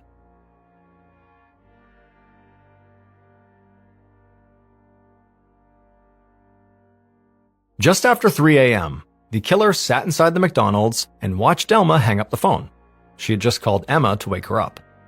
The killer's heart was beating fast, because they knew that now they only had 1 hour before Emma arrived at the McDonald's. The killer had spent the last 35 minutes or so just making small talk with Delma, who had been happy to see them. They knew Delma liked him, and to be honest, they sort of liked Delma too. But they really needed money, and now they knew they had to act. So that's when the killer stopped pretending to be at the McDonald's on some sort of friendly visit. Instead, they suddenly and very firmly told Delma she needed to open the safe or give them the combo to it. Delma turned and looked at them with a very confused expression on her face and just said no, which made the killer furious. And that's when something inside the killer just snapped. They lunged forward and hit Delma repeatedly and watched her grapple with the phone to try and call for help, but the killer just kept on attacking, even when they eventually heard Delma say the combo out loud. For a moment, the killer had been relieved, maybe they could take the combo, get the money, and get out. Then they realized in this moment, as they're still attacking Delma, that if they let her live, she'd be able to report them to the police. And so this made the killer panic. And since they hadn't brought a weapon with them, after beating her senseless, They began choking Delma with the closest thing they could find, which was her very own McDonald's apron, and they choked her until she stopped moving. Then, when she was still, the killer walked over to the safe, opened it up, and grabbed the money inside of it. Then they took Delma's keys from inside her pocket and ran to the exit they knew was the closest to the kitchen. They used those keys to unlock the door before sprinting out into the back, and they tossed the keys into the grass as they jumped into the car that was waiting for them. Once they were in the car, they told their accomplice to go, get out of here. Soon after they drove off, the killer counted out the cash and told their accomplice what they had done. Then the two of them left Tennessee and drove to Illinois. It would turn out Delma's best friend Emma's two grandsons really had left and moved to Illinois. But they had only moved after one of them, Robert Evans, had brutally murdered Delma Ramsey while the other, Maurice Lane, waited outside as a getaway driver. Robert knew from working at the McDonald's that Delma would be alone in the early morning hours. Delma had always treated him and his cousin Maurice like family, which was a connection he was counting on, because he knew that Delma would likely let him into the restaurant before it was open. Now, Robert didn't hate Delma, and he wasn't mad at her. That was not why he savagely beat her and strangled her. Instead, he was just a deeply disturbed and violent person.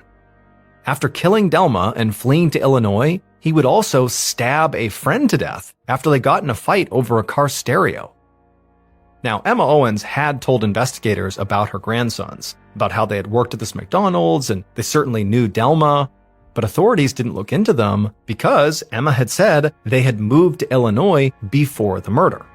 Which means either Emma lied to police about the timing of when they moved to Illinois, which we now know followed the murder, or her grandsons had lied to Emma. Robert was convicted of first-degree murder and aggravated robbery and sentenced to life without parole. As for Maurice, he received 30 years in prison for his involvement. As for Ted and Lisa, who took care of the stray cats, although they were once suspects in this murder case, they were publicly vindicated. However, the damage was done. Their lives were ruined by the suspicion around them. It destroyed their marriage and their business, and Ted would eventually move back to Canada. On a cold day in January of 2017, a 26-year-old man named William Hargrove paced anxiously back and forth inside of his tiny bedroom. Will was nervous because he was about to take the biggest chance of his life. He was about to ask a woman, who he had only known for a few weeks, if she would marry him. Will looked around his bedroom and he saw there was dirty clothes coming out of his hamper and there was fast food trash all over the ground, and so he knew this was not the ideal location to ask someone to marry him, but he also knew he was running out of time. The woman he wanted to propose to, who was sitting right behind him on his bed, was about to head back to Russia, where she lived, in just a few hours. And so Will finally stopped pacing, he turned to face this woman on the bed, who was just sitting there silently, and Will was about to say something, but then he chickened out and just kept on pacing. To that point, Will's life had been pretty boring and lonely. He worked a low-paying job as a mechanic, and he lived in this bedroom. This was his apartment, this one room, which was being rented to him by a married couple who owned the house it was in. And this house was in a small city in the U.S. state of Oregon. Will didn't really have any friends, and he didn't really have any meaningful hobbies. All he really had was his intense love of science fiction and fantasy. He would lose himself for hours watching movies about outer space and strange, distant alien planets and magic. And then often, after he would watch these movies, he would walk into the forest near his house and he would just kind of wander around daydreaming about these movies, and he would pretend he was the hero from these movies. And suddenly in his mind, Will would become a sorcerer with great powers, or a brilliant scientist who went back in time to save the world. But as much as Will loved daydreaming and fantasizing, what he really wanted was a wife and kids. And so recently, he had joined an international dating website, and it was through that website that he connected with 26-year-old Anna Repkina from Russia, who was the woman sitting on the bed behind him. And now, if Will could just muster the courage to pop the question to her, he was confident she would say yes, and he could finally start his real life with Anna. Anna, who had blonde hair and striking blue eyes, was a bit of a dreamer like Will, For example, she fundamentally believed that there was a soulmate somewhere in the world for everyone. However, to that point in her life, she had not found her soulmate. Instead, she had been through one bad breakup after another. But a few weeks earlier, when a short, stocky, bald guy with a bushy goatee, Will, had reached out to her on an international dating website and invited her to America to visit him, she believed it was fate that they were being brought together, and so Will had to be her soulmate. Will finally stopped pacing and turned again to face Anna, who was now reading a book on the edge of the bed.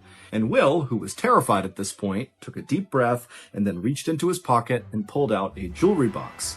Inside of it was a beautiful emerald ring that was situated on a white gold band. And so Will took a step towards Anna, he dropped down to a knee, and he held out the jewelry box and he opened it up. At first, Anna didn't know what Will was doing and was kind of confused, but when she saw the ring and saw him on his knee, she knew what was happening, and she began trembling with excitement. And then Will, he pulled the ring out of its holder and he slipped it onto Anna's finger, and he asked her if she would marry him. And Anna, she began crying tears of joy and shouted, yes. Later that day, Anna would fly back home to Russia, but as soon as she landed, she began getting her affairs in order to go right back to Oregon to live with Will permanently. And 2 months later, in March of 2017, Anna was touching back down at the Oregon airport, and then right near the baggage claim, she had her big reunion with Will. That evening, when Anna and Will drove from the airport to Will's place, they parked the car, they got out, they grabbed Anna's luggage, they went up the front steps, and when Will unlocked the front door to go inside of the house to make their way up to his bedroom apartment, as soon as the door swung open, there was a woman standing in the doorway with her arms crossed, staring out at both of them. This woman was 34-year-old Michelle Chavez, and she and her husband were the married couple who rented the bedroom apartment to Will. Michelle had dark hair and piercing eyes, and even when she was being pleasant, she could be very intimidating. And right now, it was obvious she was not trying to be pleasant. And so Anna, who sensed something was wrong here, kind of awkwardly said hi to Michelle, but Michelle, she just glared at Anna and said nothing, and then looked from Anna to Will and said, Will, I need to talk to you. And then before Will could say anything, Michelle grabbed his arm and began dragging him through the house to the back. And as Will is kind of stumbling along after Michelle, he tried to be calm and told Anna, just go ahead and take your stuff up to the room. I'll be up there in a minute. And so Anna, she's very confused about what's happening here. She does not understand this dynamic at all, but she began taking her suitcases and marching over to the side of the house where Will's bedroom was. And as she did this, she could hear on the other side of the house, Michelle really yelling at Will, but Anna couldn't make out what Michelle was actually saying. And so at some point, when Anna was now inside of Will's bedroom, just kind of waiting, Will finally did come into the bedroom with his head hung down low, and Anna could just tell that, obviously he's just been yelled at, he looks defeated, and so Anna's trying to make eye contact with him, and finally, Will looks up at Anna, and Anna says, hey, what's going on? Why was she so upset? What's happening here? And in a quiet, trembling voice, Will would tell Anna that Michelle and her husband had just told him that they can't live here anymore. They have to move out. Anna couldn't believe this. She had just flown across the world to be here with Will, and now they don't have a place to live. But she could tell, obviously, Will is really upset about this too. And so instead of just being mad at him, she said, what's going on? Why is she kicking us out? And at first, Will kind of acted like he didn't really know. But then eventually, when Anna kept asking for more information, he would tell her that Michelle sort of had a crush on him. And when she saw Anna moving in with Will, she became really jealous and told them to leave. When Anna brought up the fact that Michelle was married, Will said, I know, she's married, the crush hasn't gone anywhere, but she still feels really jealous. Anna was obviously really upset about this situation, but after Will had explained what's going on with Michelle, Anna wasn't mad at Michelle, she actually felt kind of bad for her. It was sort of pathetic that this married woman was acting the way she was. And so Anna actually figured that really this is probably for the best, that we should get away from Michelle. And within a few days, Anna and Will had moved out of Michelle's place and found a place of their own in a neighboring town. And as soon as they were settled inside of there, it was like relief washed over both of them. And they both became really excited to plan their wedding and think about their future together. A few weeks later, on March 25th, 2017, Anna woke up early and put on her beautiful, simple white wedding dress that she brought from Russia, and then she and Will piled into his car and they headed to the beach. The couple had decided to go with a very simple, intimate outdoor wedding ceremony led by an officiant. An officiant is someone who can legally conduct a wedding. When the couple arrived at the beach, Anna hopped out and immediately began walking over the sand towards the water, and Will stayed back to call the officiant because he didn't see him anywhere. And so when Anna reached the water, she took in the beautiful sights and sounds of the beach. She felt the sun on her face and she listened to the sound of the waves crashing. And it was like suddenly she realized how lucky she was. I mean, this wedding day was turning out to be perfect when over the past couple of weeks, she wasn't sure if it was even going to happen. Even though Anna and Will had left Michelle's house and had no contact with her, over the past couple of weeks, Michelle had become a sort of thorn in their side, sending Anna all these really threatening messages, things like demanding that Anna share Will with her, or else she'll do something awful. And so Anna is thinking that Michelle is going to find a way to sabotage their wedding, but here they were on the beach about to get married with no Michelle in sight. And so at some point, Anna looked along the beach and saw a little bit farther along were the two friends that she and Will had invited to be a part of their wedding. And so Anna ran over to them and she hugged them and began chatting with them. And as she's chatting, she looks up and she sees Will coming down onto the beach and he's on his cell phone. And Anna can't tell what he's saying. He's too far away, but it's obvious there's something wrong. And by the time Will actually got up to the group, he had hung up his phone, but it was very obvious he was really upset. And as soon as he reached the group, he would announce to Anna and their friends that the officiant was not going to be able to make it. And so unfortunately, the wedding was off, at least for now. Now, Anna was totally crushed by this, but she could tell Will also was totally crushed by this. And so instead of crying and making Will feel worse, Anna put on a brave face and told Will, "Don't worry about it. We will find another officiant. We'll reschedule this. It will be fine." And so Anna and Will's friends, they said bye and they headed their way. And Anna and Will had a very somber walk along the beach back to their car. But on the drive from the beach back to their apartment, they would stop at a fast food restaurant, McDonald's, and they would get some food. And by the time they had made it back to their apartment, they were laughing about how ridiculous it was that they were eating fast food in their wedding clothes. A couple weeks later, Anna was still in the process of rescheduling their wedding, and she was starting to feel very frustrated with Will. Over the last week or so, Will, instead of helping her with the wedding, was spending much of his time outside of the apartment, pacing around, chain smoking, while talking to someone on the phone. Now, Anna didn't know who he was talking to, but based on how stressed out he seemed, Anna assumed he had to be talking to either Michelle or talking to someone else about Michelle. Regardless, Anna knew this had to, in some way, be connected to Michelle.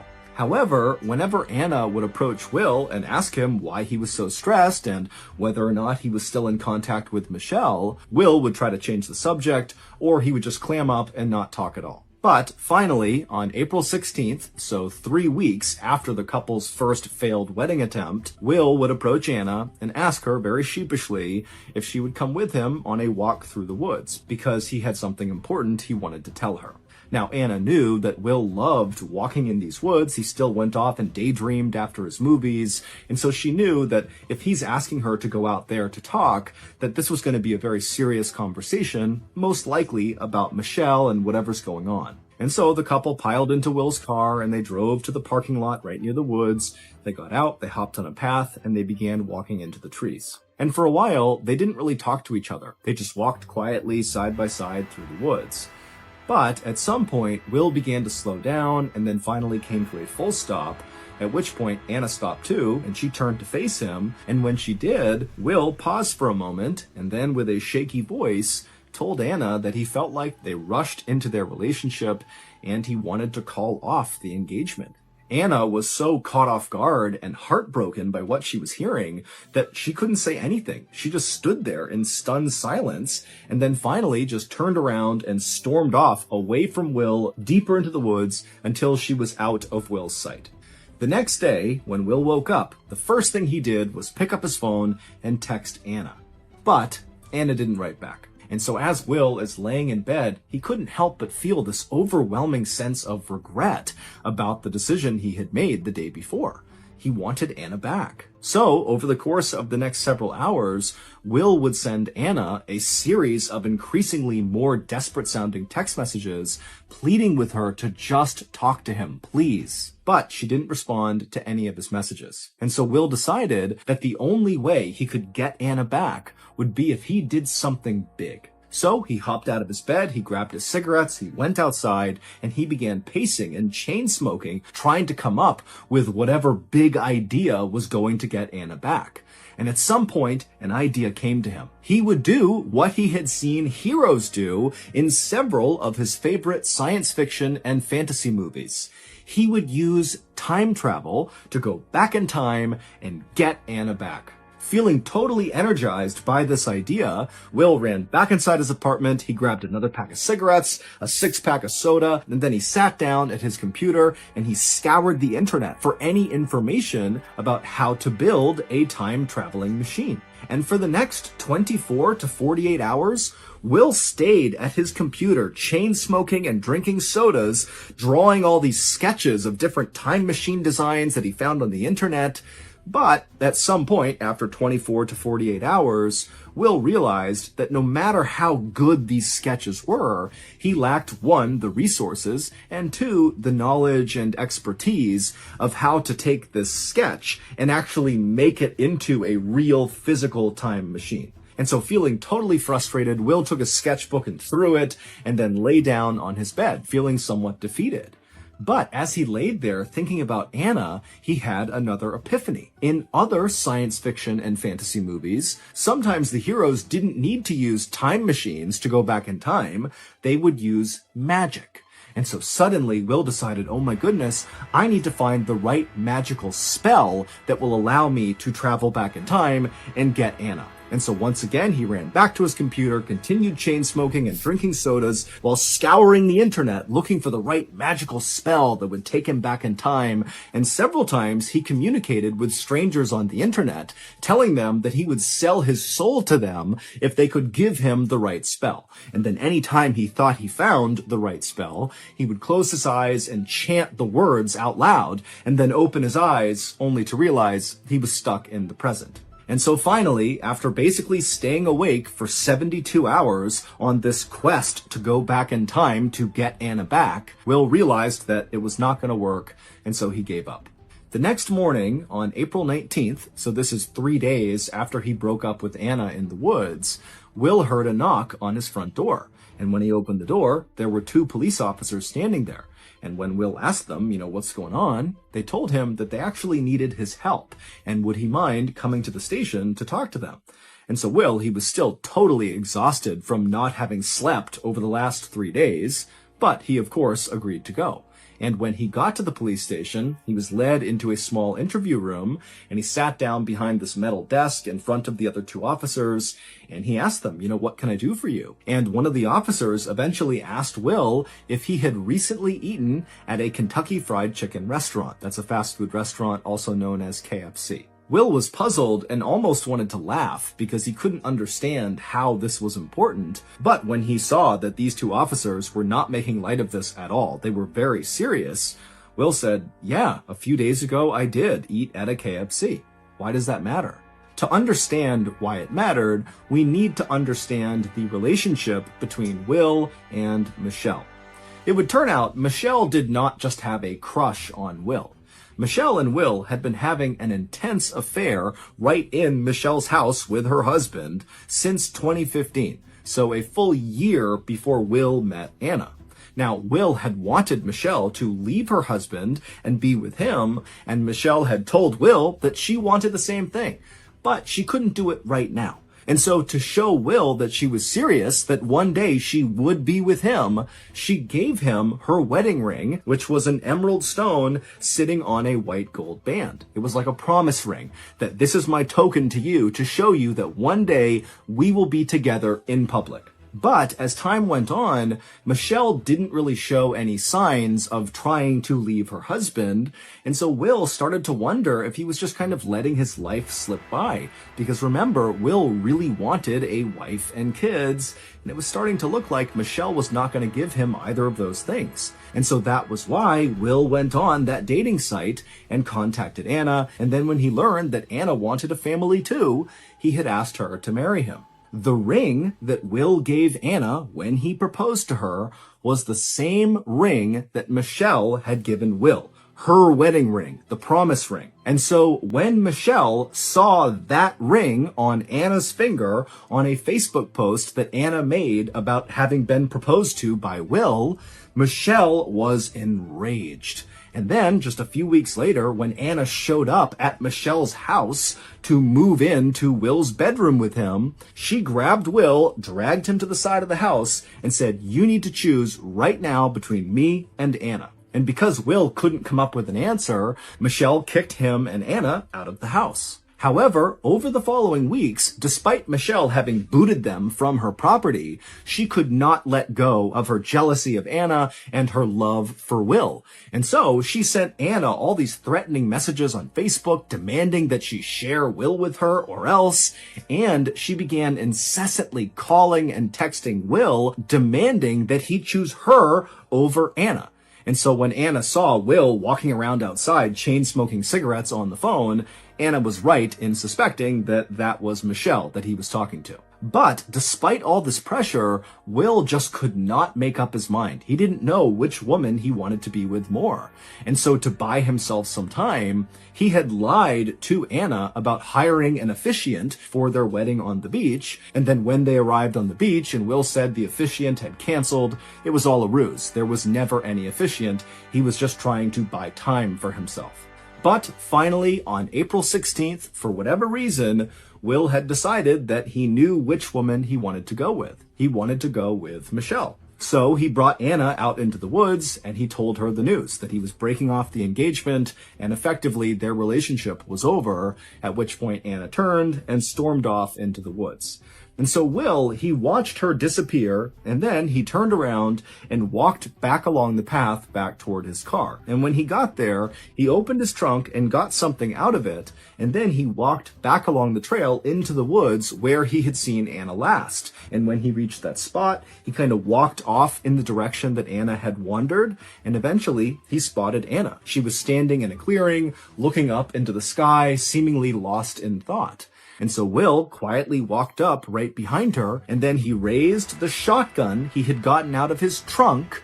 He placed the barrel against the back of Anna's skull, and before she could even react, say something, turn around, do anything, he pulled the trigger. Afterward, he ran back down the trail to his car, and he gathered up all of Anna's things that happened to be inside of the car, along with some trash on the floor of the car, and then he brought all of that stuff back into the woods and kind of dumped it both on and around Anna's body. The next day, a walker and their dog happened to come across Anna's body, and when the police were called out to the site, they began sifting through all of the trash that was kind of scattered around Anna's body. And inside of a crumpled up KFC bag, the police would find a receipt for the day of the murder, and that receipt belonged to Will. The morning after Will killed Anna, he sent those initial text messages to Anna just to cover his tracks. But as he sent them, he actually did feel an enormous sense of regret about the decision he made. He no longer wanted Michelle, he wanted Anna. And it was at that point that he decided he would do what the heroes in some of his favorite movies did. He would go back in time and undo the murder and get his love back. But of course, his efforts would fail. And in January of 2020, 3 years after Anna's murder, Will was sentenced to life in prison. As for Michelle, she was never charged with any crime.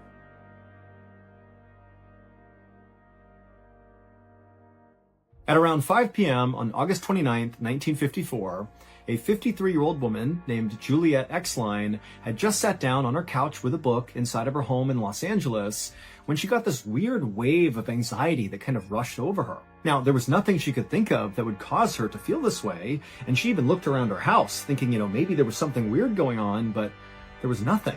And so finally, Juliet, she put her book down and just took a few calming breaths to kind of go back to normal. Like, she didn't know what was going on, but she could tell she was super anxious. Now, generally speaking, Juliet was a very mellow person. She was not prone to anxiety attacks like this, and so that kind of caught her off guard. And the only thing she could think of that was different than normal was her husband, Larry, was on a much needed vacation. And so the last couple of days while he'd been gone had been maybe more lonely in the house. And so maybe that was causing her to feel this weird stress. She didn't know, but she told herself, Larry's vacation was definitely a good thing.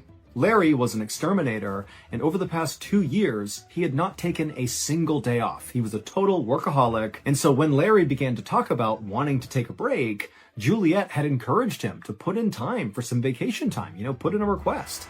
And Frank had actually done that, and as soon as his boss had approved a 2-week-long vacation, Larry had been so pumped, he had called his friend, and they had immediately scheduled a fishing trip, and 4 days before, Frank and his friend had driven off to enjoy his time off. And so as Juliet thought about that, she told herself that, even if she was feeling a little bit anxious about Larry being gone, it really was a good thing for Larry, and it would improve not only his life, but her life as well. This was overall a good thing, and so she just needed to kind of deal with this anxiety that maybe or maybe not was connected to Larry. She didn't know. But for the rest of that evening, Juliet just could not get rid of this kind of baseline low-level nervousness she was feeling. And so at some point, she began getting up and walking around her house and confirming all the windows were shut and locked and the doors were locked. She was drawing curtains, checking in closets, making sure everything was totally safe. And then by 8 p.m., when she still just could not shake this anxiety, she decided she just needed to go to bed and kind of sleep this off. But after falling asleep, Juliet suddenly woke up at 10:15 p.m., drenched in sweat, with the most intense anxiety she had ever felt in her life. And she was totally disoriented. She's looking around her room like, what's going on here? And then she heard a voice. It was Larry's voice, except he sounded funny. He sounded like quiet, as if maybe he was outside the house trying to come in and he was calling to her. And so kind of in a panic, she jumped out of bed, ran into the hallway, and right in the hallway was Larry. He wasn't outside. He was right there. Except something was wrong with Larry. He was kind of hunched over and grabbing his stomach, and he had his hand on the wall, and he also appeared to be soaking wet. And so Juliet had no idea what was going on, but between all that anxiety and now seeing Larry here in this weird state, she couldn't help herself. She just ran towards him to just make sure he was okay. But as soon as she got about a foot away from him, he held out his hand and said, "No, don't touch me. I have to go back." And what he said was so disorienting that Juliet just stopped and stared at her husband like, what is this? And that's when she made the startling realization that Larry was not soaking wet with water. He was soaking wet with blood, and he was clutching his stomach like something was bleeding in his midsection. And the reason he had sounded so quiet when he had called out to her and woken her up was because he was clearly hurt. And so Juliet has no clue what's going on. Like, her husband was supposed to be 7 hours away on this fishing trip. And so how is he here? It didn't make any sense. And so really not knowing what else to do, Juliet just said, I'm going to call the doctor. And so she ran past Larry, headed to the kitchen, and she was about to grab the phone on the wall. But before she could grab it, the phone began to ring. And so Juliet just answered it and said, hello, hello. And what she heard was the sound of a sheriff in Ely, Nevada. And he said, excuse me, is this Mrs. Exline, Juliet Exline? And she said, yes, what's going on? What's happened? And the sheriff said, ma'am, I'm sorry to tell you this, but I have some terrible news. Your husband got into a car accident, and unfortunately, he has passed away. And now the second the sheriff said this to Juliet, she just froze and goes, no, that's not possible. He's here with me right now. And Juliet turned around and looked into the hallway where Larry had been standing, and now Larry was gone. Larry really had died in that car accident because Juliet would bury her husband that week. But Juliet maintained that clearly after her husband had died, his spirit had somehow survived the accident, because when she saw her husband standing in the hallway, hunched over and covered in blood, it was at 10:15 p.m. She remembers because when she woke up, she saw the time. It was 10:15. And her husband had died at exactly 10:15 p.m., the exact moment she saw him in the hallway. Juliet would ultimately write an account of what she experienced with her husband. However, from that day forward, she never once saw her husband again. That was the only time.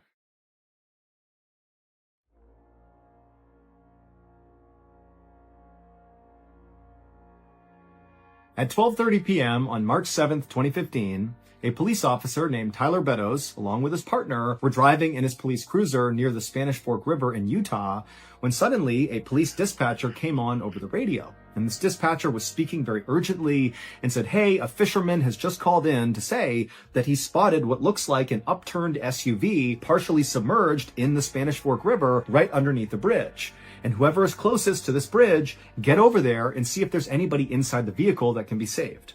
And so Officer Beddoes and his partner, they knew they were very near this bridge. And so immediately they banged a U-turn, they drove to the bridge, but from the road they looked down and couldn't see any SUV. But they saw there were some firefighters and paramedics that were also converging at the spot on the road, and everybody's getting out and running down to the riverbank.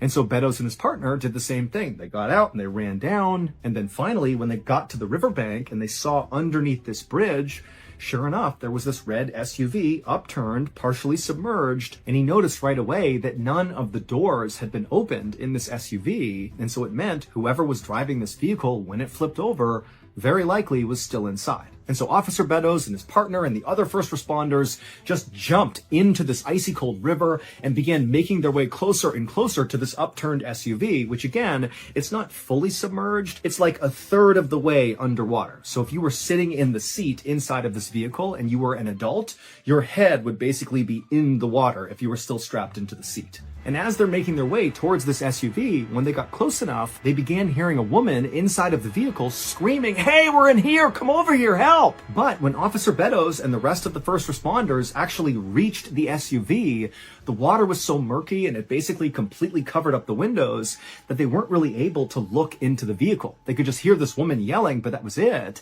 And then when they tried to open up the doors, they couldn't do it because the roof had begun to cave in, and so the actual framing of the door wouldn't open. And so all these first responders, it's like their adrenaline's pumping and they're like, "Come on, we got to push this thing up onto its side so we can get in." And so all these first responders are pushing and pushing, and slowly but surely they began to raise the side of this vehicle up until the windows suddenly were clear, and Officer Beddoes and the others were able to look into the car, and they saw there was a woman in the driver's seat and there was a baby in a car seat dangling upside down in the back seat, still strapped in. And so Beddoes began screaming, "There's a baby in here, there's a baby in here." And suddenly it was like everybody got extra strength and they pushed this vehicle all the way up onto its side. And then one of the firefighters climbed up onto the side of the car, which now was the highest point of the car. And he reached in and he clipped the straps holding the baby who had been upside down, dangling there, cut the straps and pulled the baby out and handed the baby over to Officer Beddoes. And then the firefighter began doing the same thing to get the woman out. But Officer Beddoes, at this point, he just took this baby, he turned away, he figured the first responders will handle this woman, and he's going to take this baby to safety, because he couldn't even tell if the baby was alive or not. And so he's cradling this baby, he's rushing back through the water, back to the riverbank, and then he hands the baby over to the paramedics, and right as he does, he sees this little baby begins to move its arms and flicker its eyes, and he wanted to weep out of relief that this child was okay. They put the baby onto a stretcher, they put the baby in the ambulance, and they whisked the baby away to the hospital, where this baby would survive. But after the baby had been taken away, Officer Beddoes turned his attention back to the SUV and back to the woman to see how she was doing. But he could tell right away from the way people were acting, all the other first responders that were still dealing with the crisis in the water, the way they were acting indicated that something is off here. Well, it would turn out 14 hours earlier, so at around 10 p.m. the previous night, a 25-year-old woman named Jennifer Grossbeck had just left her father's house in Salem, Utah, and in her car was her little 18-month-old baby, Lily, who was in the back seat. And after Jennifer pulled away from her father's house and her father's on the porch waving to her, she began driving towards her home. But something happened around 10:30 p.m. that night. We don't know what, but something caused Jennifer to careen off the road on that bridge and flip over and land in the water. Maybe she fell asleep at the wheel or an animal jumped out, we don't know. But we know at 10:30, she careens off the bridge and she lands in that river. And then for 14 hours, she and her baby remained upside down in that river. Until finally, Officer Beddoes and the other first responders came rushing over to open it up and get them out of there. And if you recall, all the first responders, Officer Beddoes included, heard Jennifer screaming that they were in the car, "Come save us, please." But what they would find out is that could not have been Jennifer, because Jennifer was killed on impact when the car fell into the water. only Lily survived the crash, and then Lily, who's nearly hypothermic and she's upside down with water like 2 inches away from her head, for 14 hours she dangled there, and when she was pulled out, according to doctors, was like a couple of minutes before she would have died from hypothermia. And so without that voice, Lily almost certainly would have died, because it was the sound of that voice that really encouraged all these first responders to find the strength and get that car up on its side and then get the baby out of there. We don't know whose voice that belonged to, but for sure, it saved Lily's life. And again, baby Lily would make a full recovery, and to this day, Officer Beddoes and the other first responders, they know what they heard and they do not have an explanation for it.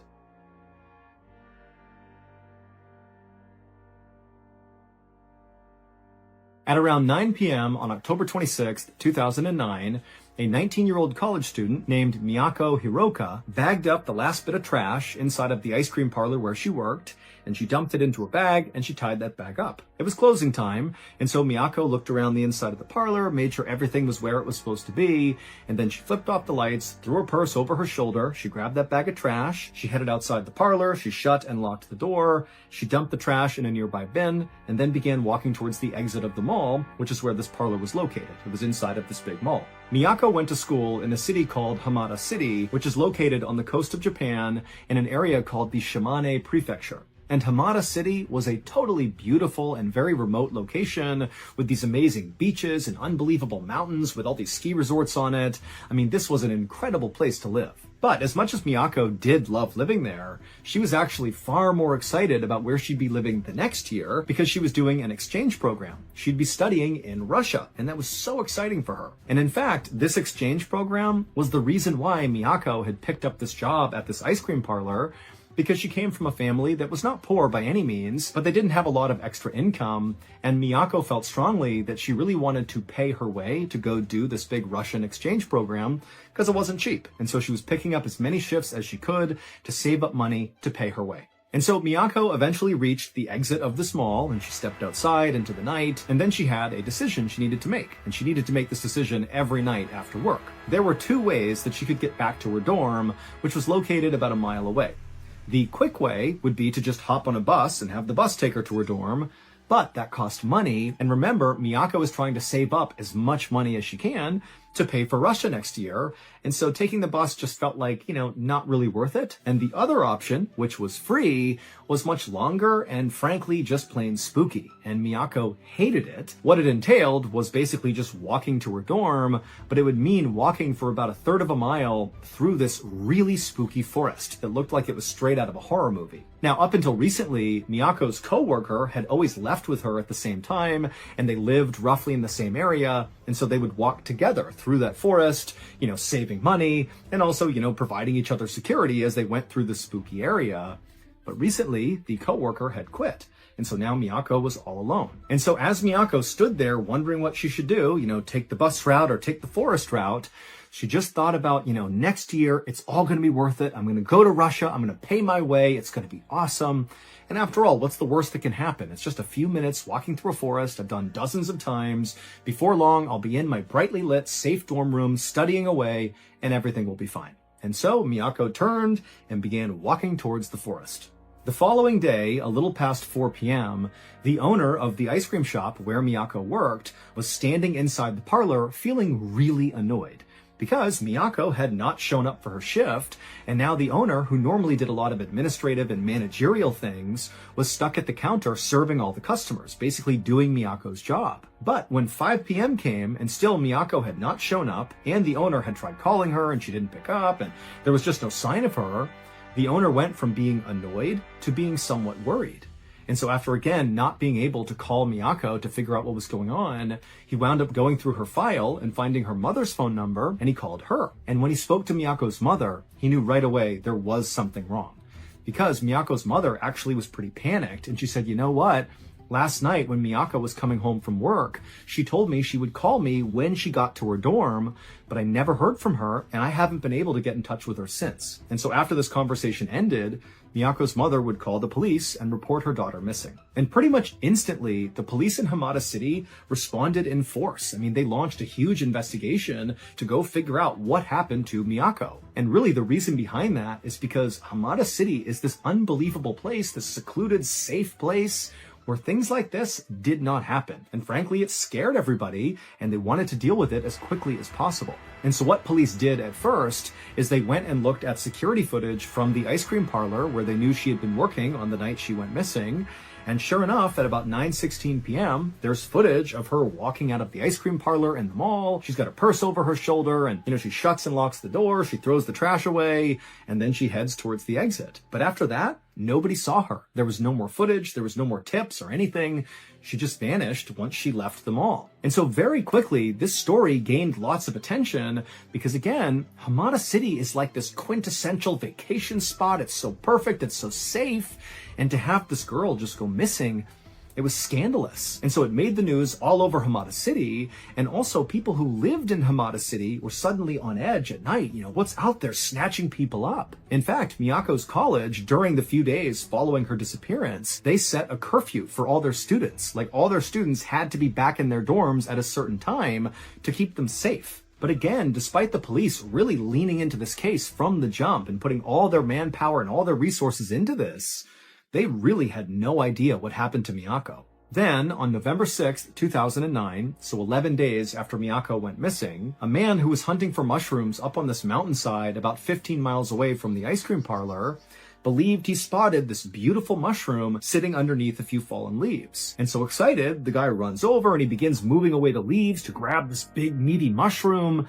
But as soon as he grabbed the skin of this mushroom and began to pull, he stopped. And then he quickly turned and began sprinting back down the path that had brought him up here. And as he was running, he pulled his phone out and he saw he had no service, and he just kept on running and holding the phone up, looking for service. And then finally, when he was about halfway down the mountain, he saw he had service in his phone and he called the police. And the second the dispatcher answered, this man began screaming, "I found a human head!" When police arrived on that mountainside where this man claimed to have found a human head, well, they confirmed he was right. They found Miyako's severed head right underneath those leaves. And the reason this guy thought her head was a mushroom, a dark-colored mushroom, because it was obvious that Miyako's face had been so badly beaten, and it was all black and blue before she lost her head. And so this mushroom hunter had literally thought that was a big, big mushroom. And so at this point, the Hamada City police shifted their area of search from around the mall and the ice cream parlor where they thought they would find Miyako to this forested mountain area where her head was found. And now, of course, it was no longer a search and rescue, it was a recovery mission. They're just looking for the rest of Miyako's body. And over the next couple of days, as police searched this forested mountainside, they would find different parts of Miyako all over the place. And then after they had found, all the pieces to Miyako, the running theory, based on what they were seeing, is that very likely she had been strangled to death, and then her body was burned, and then she was dismembered and scattered throughout this forested mountain area. But there was very little evidence about who had actually done this to Miyako. Miyako had no enemies to speak of. Everybody who spoke about Miyako said she was incredibly lovely and kind, and really there wasn't anybody in her life that would want to do her harm. And also because Miyako's body had been destroyed and left out for so long, any trace evidence left behind by her killer or killers was basically non-existent. And so the police really had no leads to speak of. They had no suspects or anything. And so they called in psychologists to try to make, a profile of who they thought might have done this. And the best theory anyone could come up with was that this had been a random crime of opportunity, that the person who killed her didn't know her, and that likely her killer was a man who was likely between the ages of 20 and 40. But even that information really didn't narrow anything down, and so quickly this case began to go cold. But as the police investigation itself began to go cold, the kind of lore around this story was only growing. I mean, this really seemed like a totally unbelievable case, considering where it happened. I mean, Hamada City is like this perfect place. How could this happen here?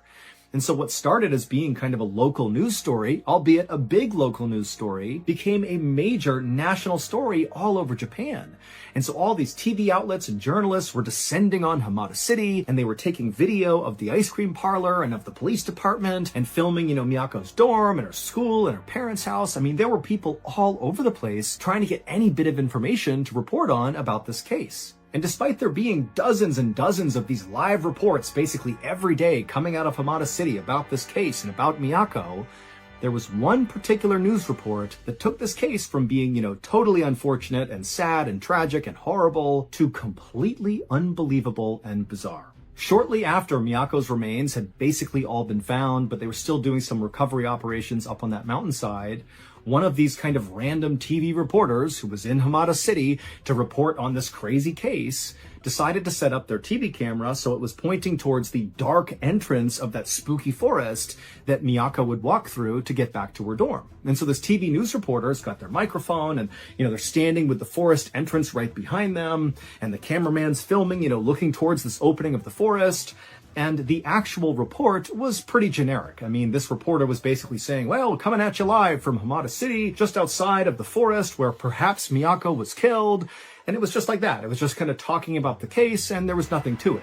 At least not to the TV reporter and the cameraman who were on site. Because for them, the entire report was pretty routine. They did their job, they got their shot, they got their report, and then they left. But they streamed it live. So while they were doing it, all these people are tuned in, watching this news report live in front of this forest. And something really unsettling happened on this broadcast. While that news reporter was talking, another voice began to be heard by people watching this broadcast. And it was not the cameraman, and it was certainly not the TV journalist. It was a woman's voice. And there was no woman anywhere near the shot. And after the fact, the journalist and the cameraman would also attest that there was nobody around. It was just them. But this detached, very pained voice said very clearly, and all these people heard it live, "This is very painful. Why only me?" 広島県北広島町の我流山の林道の入り口です。今日の捜索は午後5時で終了し、私の後ろに張られていた規制線も現在は解かれています。And so after this news report happened, this story, this case about Miyako, went from being just a Japanese story to being like an international sensation, because everybody believed when they saw this video that that voice that was heard was Miyako's ghost, basically talking on camera. That's why you can't see her. It's her spirit communicating with the living world. However, despite that drawing even more attention to this case, it didn't remotely help the police actually solve the case. They still had no idea who did this. And that's how this case would stay for years, just totally stalled. That is, until 7 years later, when a police officer was conducting a routine police review of old criminal case files that hadn't been solved, going through them all to see if maybe evidence had been missed, and maybe that was why the case had not been solved. And so this police officer is looking through all these case files, and when they landed on the Miyako case, they did discover a piece of evidence that had been totally overlooked. It was the file of a convicted sex offender named Yoshiharu Yano. Yoshiharu was a 33-year-old man who had served time in prison for assaults on 3 different women in Tokyo, which is 500 miles away from Yamada City, where Miyako was killed. And because of that 500-mile gap between Tokyo and Hamada City, Yoshiharu had been completely overlooked in terms of being a suspect in Miyako's murder. It just seemed like he was too far away to be involved. But the police officer who was doing that routine review, they discovered that right before Miyako was murdered, this Yoshiharu guy had been let out of prison and decided to live in Hamada City. And on the night Miyako was killed, when she decided to walk into that forest, well, they found security footage of Yoshiharu's car driving along around that forest and up near that mountain where Miyako's remains were all discovered. And so this investigator who discovered this piece of information got permission from higher-ups to search Yoshiharu's home where he was living right then. And when they searched his home, they discovered a digital camera with 40 photos on it that would explain what happened to Miyako. It was very clear Yoshiharu had murdered Miyako because some of the pictures contain photos of Miyako and they are just horrible. But figuring out who Miyako's killer was was not the end of this case. In fact, it wasn't even the most shocking part of this case. The most shocking part of this case is what happened to Miyako's killer, Yoshiharu, basically right after she was murdered, and that voice, that detached female voice, was heard on that TV news report. 7 years earlier, right around the time that Miyako's head had been found, and also after that voice had been heard on the TV newscast, some people who were driving in a car north of Hamada City began calling the police to report something very strange. They called the police and said, there is this small white Toyota Corolla car that has 2 people inside of it, and they've driven to the side of the road, and the driver is ramming over and over again against the railing. Like they're smashing into the railing, backing up, smashing over and over again, like the car is somehow in control. They don't understand how these people are not getting out of the car. Like, what are they doing? Traffic had stopped on either side. It was just totally nonsensical. And then by the time the police showed up, this car that was just repeatedly driving into the side of this guardrail, it burst into flames with the 2 people inside still clearly alive and looking terrified, and they caught on fire and died. Now, at the time, this did make the news. It looked very much like some sort of weird murder-suicide where the driver had intentionally, driven the car until it burst into flames and killed themselves and also their passenger. But it didn't really amount to more than just a really weird news story because there was no connection to the Miyako case. This is like a totally isolated thing. However, 7 years later, when that police officer discovered the link that Yoshiharu was in Hamada City, and then they figured out, yep, Yoshiharu was the killer, well, suddenly, that totally weird murder-suicide took on a whole new meaning. Because the driver of that car was Yoshiharu, and the passenger was his mother. And again, from eyewitness testimony, it didn't really make sense the way this all happened. It was almost like the car was possessed or something, that, the passengers couldn't control it. Now, who knows if that's true, but when you combine it with the sound of that female voice on the TV news camera that everybody assumed was Miyako's ghost saying, this is so painful, why only me? Suddenly those words took on a new meaning. People thought, you know what it is? Miyako's ghost must have taken control of that car and made sure not only Yoshiharu suffered and died, but his family member died as well, that she was seeking her revenge on her killer.